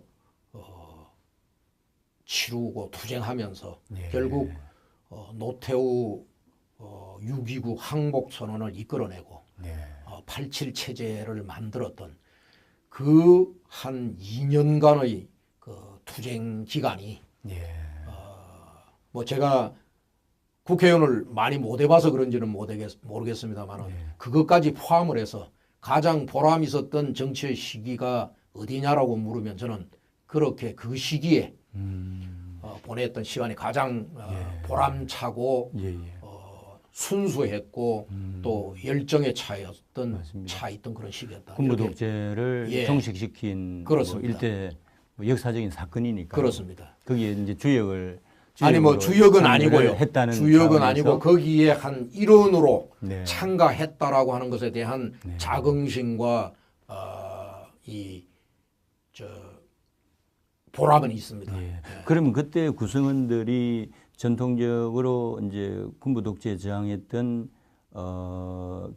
기성 정치인들하고 70년대 학번의 그 학생 운동권 이제 전두환 정권에 이제 그 폭포에 항거했던 이제 주류들은 또 80년대 학번들이 많았잖아요. 그렇죠. 그래서 다 섞여서 그렇습니다. 결국은 이 엄청난 결과를 낸 거네요. 그렇죠. 그 당시에는 저는 야당 지도자의 지도력 그리고 또 야당의 민주투사들, 운동권 학생 그리고 넥타이 부대로 일컬어지는 시민 들의 자발적 참여. 역시 그러나 돌이켜보면 60 항쟁의 그 역사의 분수령을 만든 것도 또한 정치인이라기보다는 저는 국민들의 민족 국가로 저는 간다라고 보기 때문에 큰 부가가치를 낼 수 있는 미래산업이라고 봅니다. 그리고 또 식품산업. 저는 우리나라의 네슬레 같은 그런 세계적 식품기업을 하나 만들고 싶었습니다. 네슬레라고 하는 이 기업은 그 유럽의 식품기업입니다만 이 네슬레의 1년 매출액이 우리가 자랑하는 현대자동차, 삼성전자를 합친 것만큼 정도의 이상가는 그렇게 많습니다. 그렇습니다.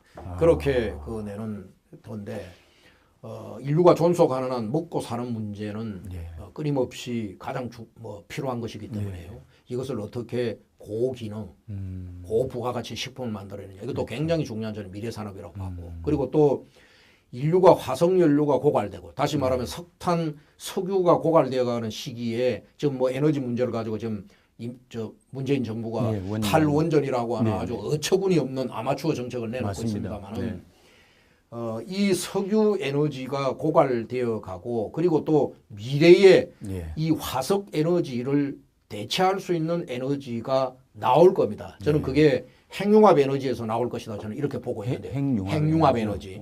그런데 이 핵융합 에너지는 제가 보건대는 그때 제가 10년 전에 이 에너지 신에너지 산업도 제가 아까 말하는 미래성장 산업 중에 8대 산업 중에 들어 있었습니다. 그때 그 이명박 대통령이 국가에너지위원회 결성해서 본인이 위원장도 되고 그랬잖아요. 그러셨죠. 예. 그런데 에너지 문제는 미래에 비단 우리 한국뿐만 아니라 인류의 당면한 아주 그 중요한 이제 문제입니다. 왜 그러냐면 인류가 300여 년 동안 산업혁명 동안에 거쳐오면서 우리가 주 에너지로 사용했던 석탄, 석유, 가스가 이게 영원 불멸할 수 있는 영구 존재하는 에너지가 아닙니다. 맞습니다. 고갈되는 에너지이기 때문에 이것을 어떻게 대체 에너지를 만들어내느냐. 그리고 이 대체 에너지를 먼저 선점하는 기업이나 국가가 미래에 아주 강력한 국부를 창출하는 기업이 되는 거죠. 그래서 맞습니다.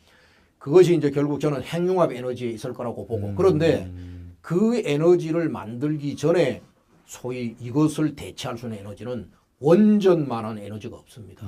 그런데 지금 이 정부 들어서 우리가 30여 년 동안에 오랜 기간 노력하고 발전시켜 왔던 그리고 이제 경험과 노하우와 모든 면에 있어서 세계 최고의 수준을 자랑하는 이 원전 산업을 지금 없애버리겠다 하니까 참 이거는 어처구니가 없기 짝이 없다 이런 생각이 들고 하여튼 그때 뭐 이 얘기가 좀 빗나갔습니다만은 그때 미래성장 산업 중에 저는 신에너지 산업을 저는 그렇게 생각을 했고요. 그래서 이러한 산업들을 통해서 소위 우리는 지금 25,000불, 3만 불을 채 넘지 못하고 지금 일하고 있는 사이에 저출산 고령화 시대를 만나게 되어버렸고 그리고 지금 이제 이 나라는 자칫 잘못하면 이제 그 경제가 추락하는 그런 시기까지를 맞게 돼서 참 가슴 아픈데 지금이라도 저는 늦지 않았다고 생각합니다. 그래서 여야의 정당 그리고 여야의 소속 국회의원 정치인들은 누구든지 간에 제일 먼저 지금 이제 우리가 고민해야 할 것은 나라의 안보를 튼튼히 해서 이 한반도에 전쟁이 없는 그래서 자유 대한민국이 영구 존속하는 그러한 미래 국가로 만드는 것. 그 다음에 거기에 이어서 그것을 전제로 한 가장 최대의 중요한 정치권이 해야 할 과제는 나라의 국부를 키우고 국민들이 풍성하고 잘 살게 하는 경제력을 키우는 문제고 그 경제력을 키우는 문제는 이제는 산업사회의 논리를 가지고는 안 됩니다. 그렇죠. 이제는 새롭게 대두하는 이런 4차 산업혁명이라고 지금 얘기를 합니다만 저는 4차 산업혁명도 완벽한 이름이라고 생각하지 않습니다. 100년이나 50년 뒤쯤 아마 미래학자들은 이 시기를 일러 우리가 산업혁명 두 번째 물결에 그렇게 이름을 붙여 주었던 것 모양으로 이 세 번째 물결에도 저는 네이밍을 붙여줄 거라고 생각합니다. 그런데 특성은 이미 나와 있습니다. 인간의 두뇌에서 모든 것들을 만들어낸다. 그러니 우리도 빨리 창의적 인재를 어떻게 길러내고 여기에 맞춘 교육과 소위 입시제도 이런 것들을 전부 다가 전면 개편해주고 맞습니다. 해야 되는데 지금 그것이 점점 거꾸로 가는 것 같아요. 가고 있죠. 시대는 미래를 향해 치닫고 있는데 우리의 교육 시스템, 논의의 구조, 정치권의 인식은 전체 다가 산업혁명의 과거에 함몰되어 있는 것이 저는 굉장히 안타깝게 생각하는 사람입니다. 그래서 이런 점들을 하루바삐 고쳐줘야 됩니다. 그 외에도 지금 많은 소위 미래 산업의 소위 장애를 가져오는 저는 특히 그 중에 하나가 뭐냐면 정부의 각종 규제입니다. 이런 규제를 빨리 풀어주어서 창의적 인재들과 창의적 기업들이 출연해서 마음껏 맞습니다. 새로운 이 문명 전환의 무대에 주인공이 될 수 있는 그런 환경과 토대를 어떻게 만들어주는가. 여기에 모든 정치적 힘을 쏘아야 할 때라고 생각하고 제가 18대 국회 때 미력 하나마 그러한 일들을 하고자 뛰었던 한 4년이 저로서는 굉장히 보람에 찼었다. 보람이 있었다. 그렇게 생각을 합니다. 이미 10년 전에 미래시대를 대비해서 사실 큰 일을 하신 거죠. 제가 19대 20대 때 계속해서 지금 좀 한 3선을 계속하고 국회의원 3선이 중요한 게 아니라 제가 그 일을 일관되게 추진할 수 있는 일관되게 한 10년 이상을 추진했다면 저는 나름대로의 결과를 만들어낼 수 있었을 것이다 이렇게 생각을 하는데 제가 부족해서 그것을 하지 못해서 저는 늘상 죄송하고 안타깝게 생각합니다. 언제든지 또 그동안 해 오셨고 또 우리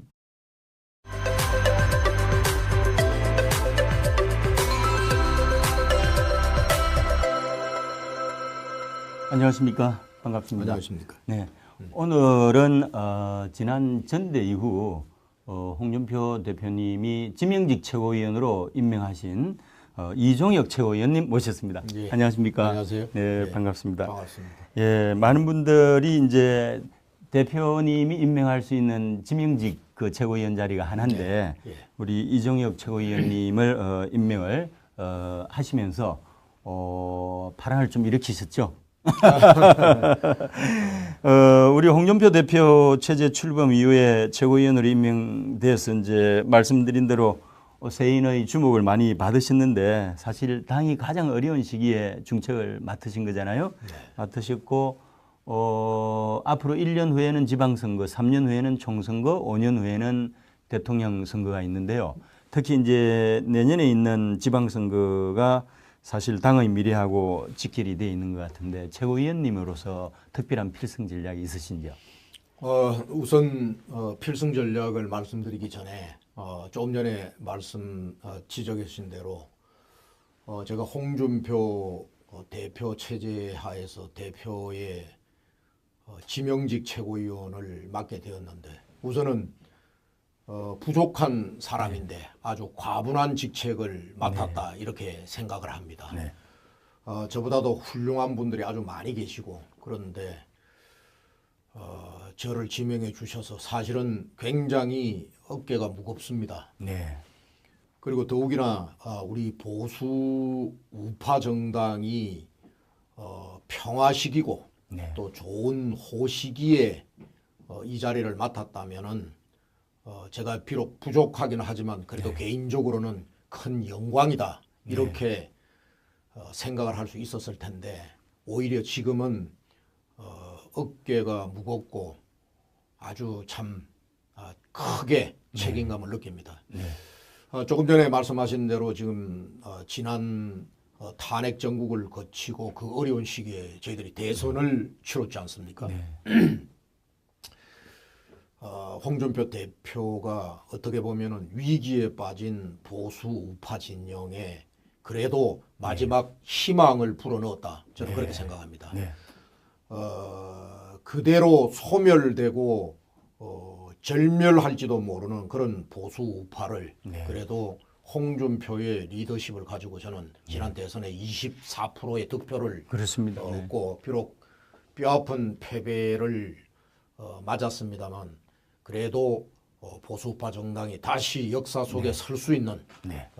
기반은 조그만하게 마련했다. 나는 그게 홍준표 대표가 지난 대선에 우리 우파의 역사에 큰 기여를 해준 부분이다 이렇게 생각합니다. 예, 저도 전적으로 동감합니다. 이제 말씀하신 대로 내년이 이제 지방선거, 네. 3년 뒤에 총선, 그리고 또 5년 뒤에 또 이제 뭐 한 4년 반입니까? 네.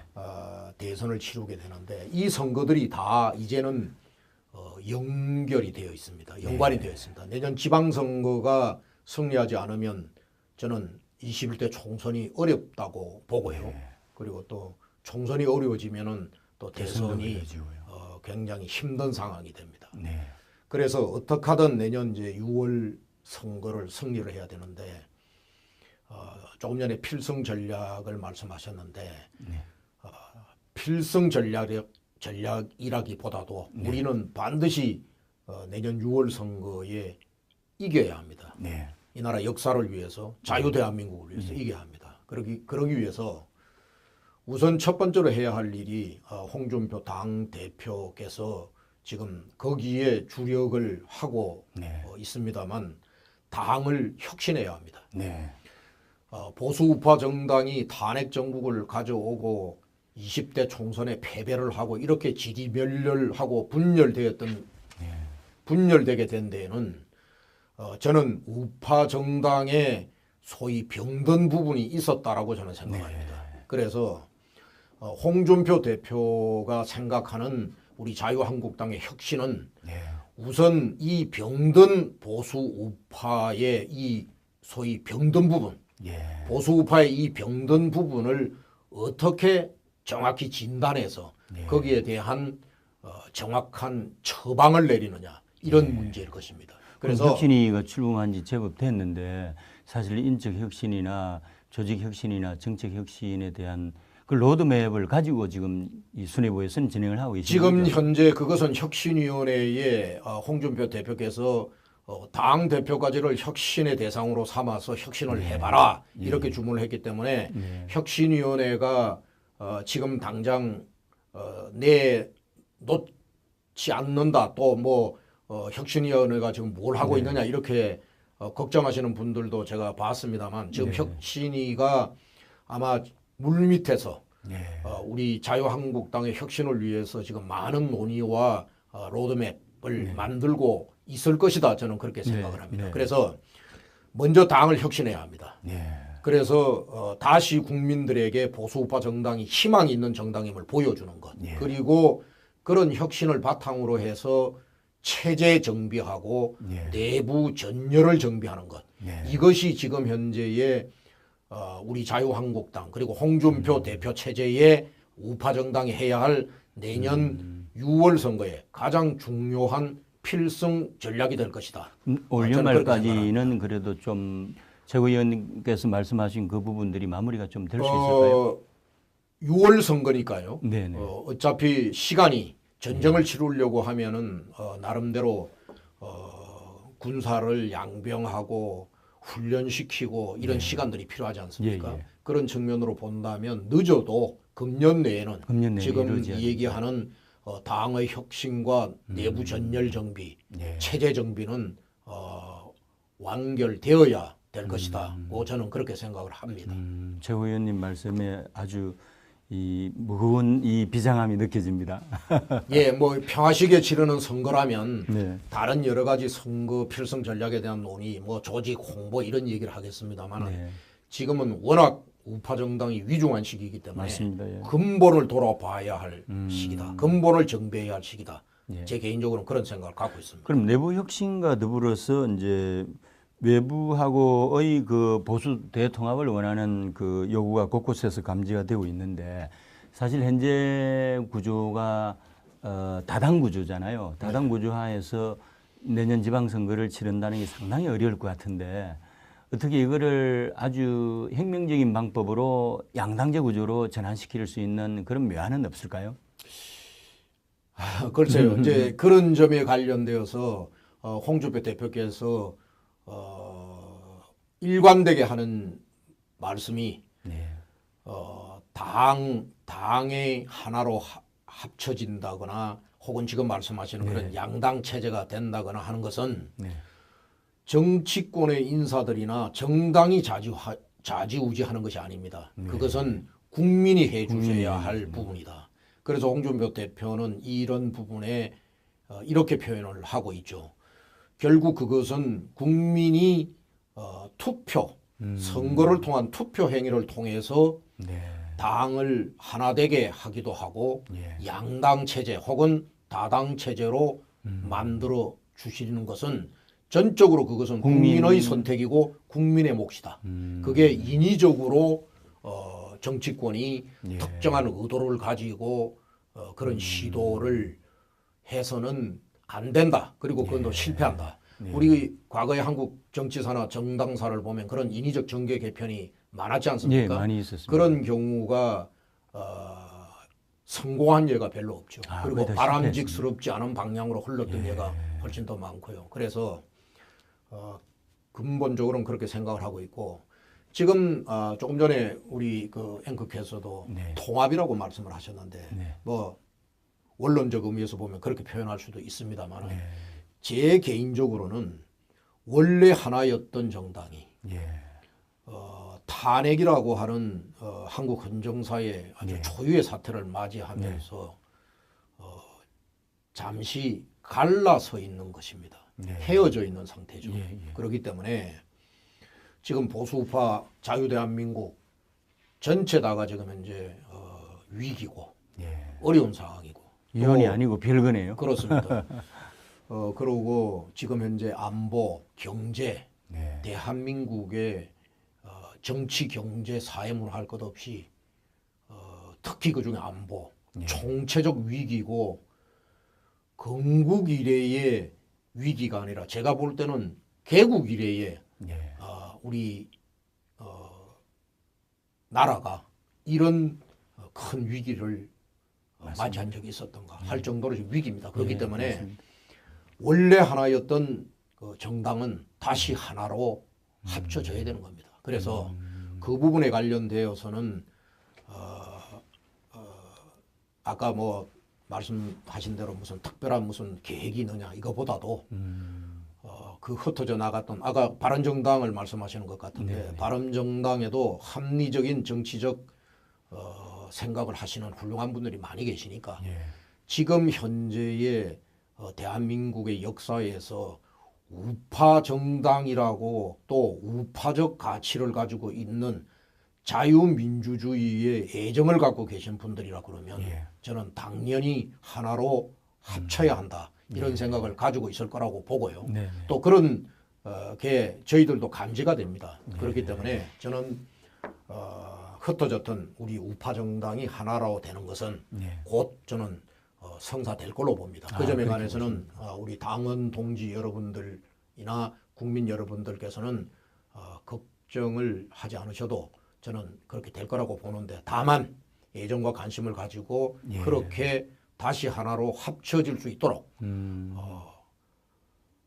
지속적 관심을 좀 가져주시기를 바라고요. 결국 국민적 요구가 하나로 되는 동인이 될 수가 있죠. 그렇습니다. 그것이 가장 큰 또 원인이 네, 되는 거죠. 네, 네. 원인이 되는 것이고 양당 구도에 대한 말씀을 하셨는데 네. 양당 구도는 아까 흩어졌던 갈라졌던 당이 하나가 되는 문제하고는 조금 다른 문제입니다. 네.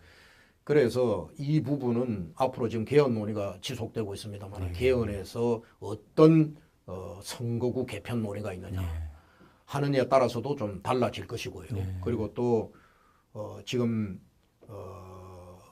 문재인 정권이 들어서고 난 이후에 또 권력을 가진 사람들은 언제나 자기네들의 정권 운영의 편의성을 위해서 좀 더 의회의 원활한 운영을 위해서 이런저런 시도들을 할 것이라고 저는 봅니다. 그런 측면에 있어서 또 특정의 정당이 뭐 하나로 합쳐지는 그런 경우도 있을 수가 있고 결국 당이 양당 체제로 가느냐 다당 체제로 가느냐라고 하는 것도 저는 가장 근본적 동인과 원인은 또 그것을 해줄 수 있는 가장 큰 에너지와 힘은 저는 국민의 정치적 의사다. 저는 그렇게 보고 있습니다. 결국은 민주화에 대한 열망 그것이 그러한 결과를 만들어낸 것이다. 저는 그렇게 생각합니다. 그렇게 생각하십니까? 그리고 또 하나 보람 이제 있었던 얘기를 좀 기억에 남는 거라고 말씀을 물으셨는데 그러면 역시 제가 18대 국회 정치인으로서 중에 정치인으로서 이제는 제가 헌법기관으로서 국회의원으로서 했던 일을 한 가지를 말씀을 드리지 않을 수가 없네요. 저는 개인적으로 지금도 그렇습니다만은 10여 년 전에 18대 국회에 처음 등원할 때도 요즘에 이제 이것을 용어로 4차 산업혁명이라 이렇게 얘기를 합니다만은 저는 이 용어조차도 정확한 용어, 워딩이 아니다, 네이밍이 아니다 이렇게 생각하고 있습니다. 그러나 어찌되었든 지금 300년 전에 산업혁명의 물꼬를 뒤로 하고 지금 인류 세계에는 새로운 문명 전환의 물결이 닥치는 것은 틀림없는 사실입니다. 그리고 이것은 이미 지금 닥친 게 아니라 이미 수십 년 전부터 이것은 밀려오고 있었던 우리 인류 사회의 세 번째 저는 전환의 물결이다 이렇게 생각합니다. 첫 번째가 5,000년 전의 농업혁명, 두 번째가 300년 전의 산업혁명이라 그러면 이 세 번째 물결은 각각의 물결들이 그 시대의 그 문명 전환의 특성을 가지고 있습니다만 이 세 번째 물결의 특성은 뭐냐면 인간의 두뇌에서 모든 권력과 부가가치를 만들어낸다는 겁니다. 소위 인류에게 필요한 모든 솔루션도 인간의 이제는 두뇌라고 하는 그런 시대이고요. 그리고 인류가 당면하고 있는 모든 어려운 문제, 질병, 기후변화, 뭐 식량의 문제, 그 어떤 문제를 해결할 것도 이제는 인간의 두뇌가 해결하는 시대다. 이런 시대에 지음했다는 겁니다. 그리고 또 빌 게이츠의 마이크로소프트, 그 다음에 저커버그의 페이스북, 구글, 뭐 많은 지금 현재 뭐 에어비앤비, 우버, 뭐 아마존 신화도 그렇고요. 그렇죠. 그리고 중국의 아리바바, 마윈의 아리바바의 소위 전자상거래 역사, 이런 것들이 다 새로운 문명 전환의 상징적 징표입니다. 맞습니다. 예. 그 사람들이 일군 막대한 부와 이 지구촌에 미치는 영향력은 어디에서 나온 것이 아니라 다 인간의 두뇌에서 창의적 사고와 비즈니스 모델을 만들어내고, 그리고 또 그것이 기반이 된 정보통신의 기반을 활용해서 지금 일어나고 있는 그런 시대죠. 그래서 제가 18대 국회에 들어와서 제일 집중했던 것은 우리가 오늘날 세계 경제 7위, 무역 12대국, 1조 클럽 뭐 이런 한강의 기적의 여러 가지 그 자랑스러운 레코드를 우리가 가지고 있습니다만은, 이 모든 것들은 우리 아버지 어머니 세대, 그리고 또 박정희 대통령 시대의 리더십이 만들어낸 후기 산업 사회의 산업화의 결과물입니다. 그걸 가지고 오늘날 우리가 먹고 사는 거죠. 그리고 그때 만들어 놓은 자동차, 반도체, 조선업, 휴대폰, 석유화학, 이런 것들이 오늘날 우리가 먹고 사는 부가가치 경제력의 거의 전부 다라고 해도 과언이 아닙니다. 맞습니다. 그런데 이제 이것이 점차 문명의 전환이 이제 후기 산업 사회라고 하는 게 그런 의미죠. 산업화가 뒤로 가면서 새로운 문명의 전환 시기가 다가오고 있고, 그러면서 우리는 또 이 만들어놓은 이 솥단지가 점점 더 쪼그라들고, 그렇죠. 중국, 인도, 후발국으로부터 맹렬한 추격을 받고 있고, 또 우리 스스로가 새로운 미래의 솥단지를 만들고 새로운 문명 전환기에 걸맞는 그러한 미래에 대한 준비를 했어야 되는데, 저는 그렇게 못한 것이 참으로 안타깝게 생각을 하고 있는데요. 제가 18대 국회에 들어와서 했던 일이, 저는 4년 동안 지식경제위원회에 정말 지경위에만 제가 4년 동안 있겠다고 그랬습니다. 뭐 완전히 산업을 다루니까요. 원내 대표한테도 제가 당 대표께도 찾아가서 제가 그렇게 얘기를 했습니다.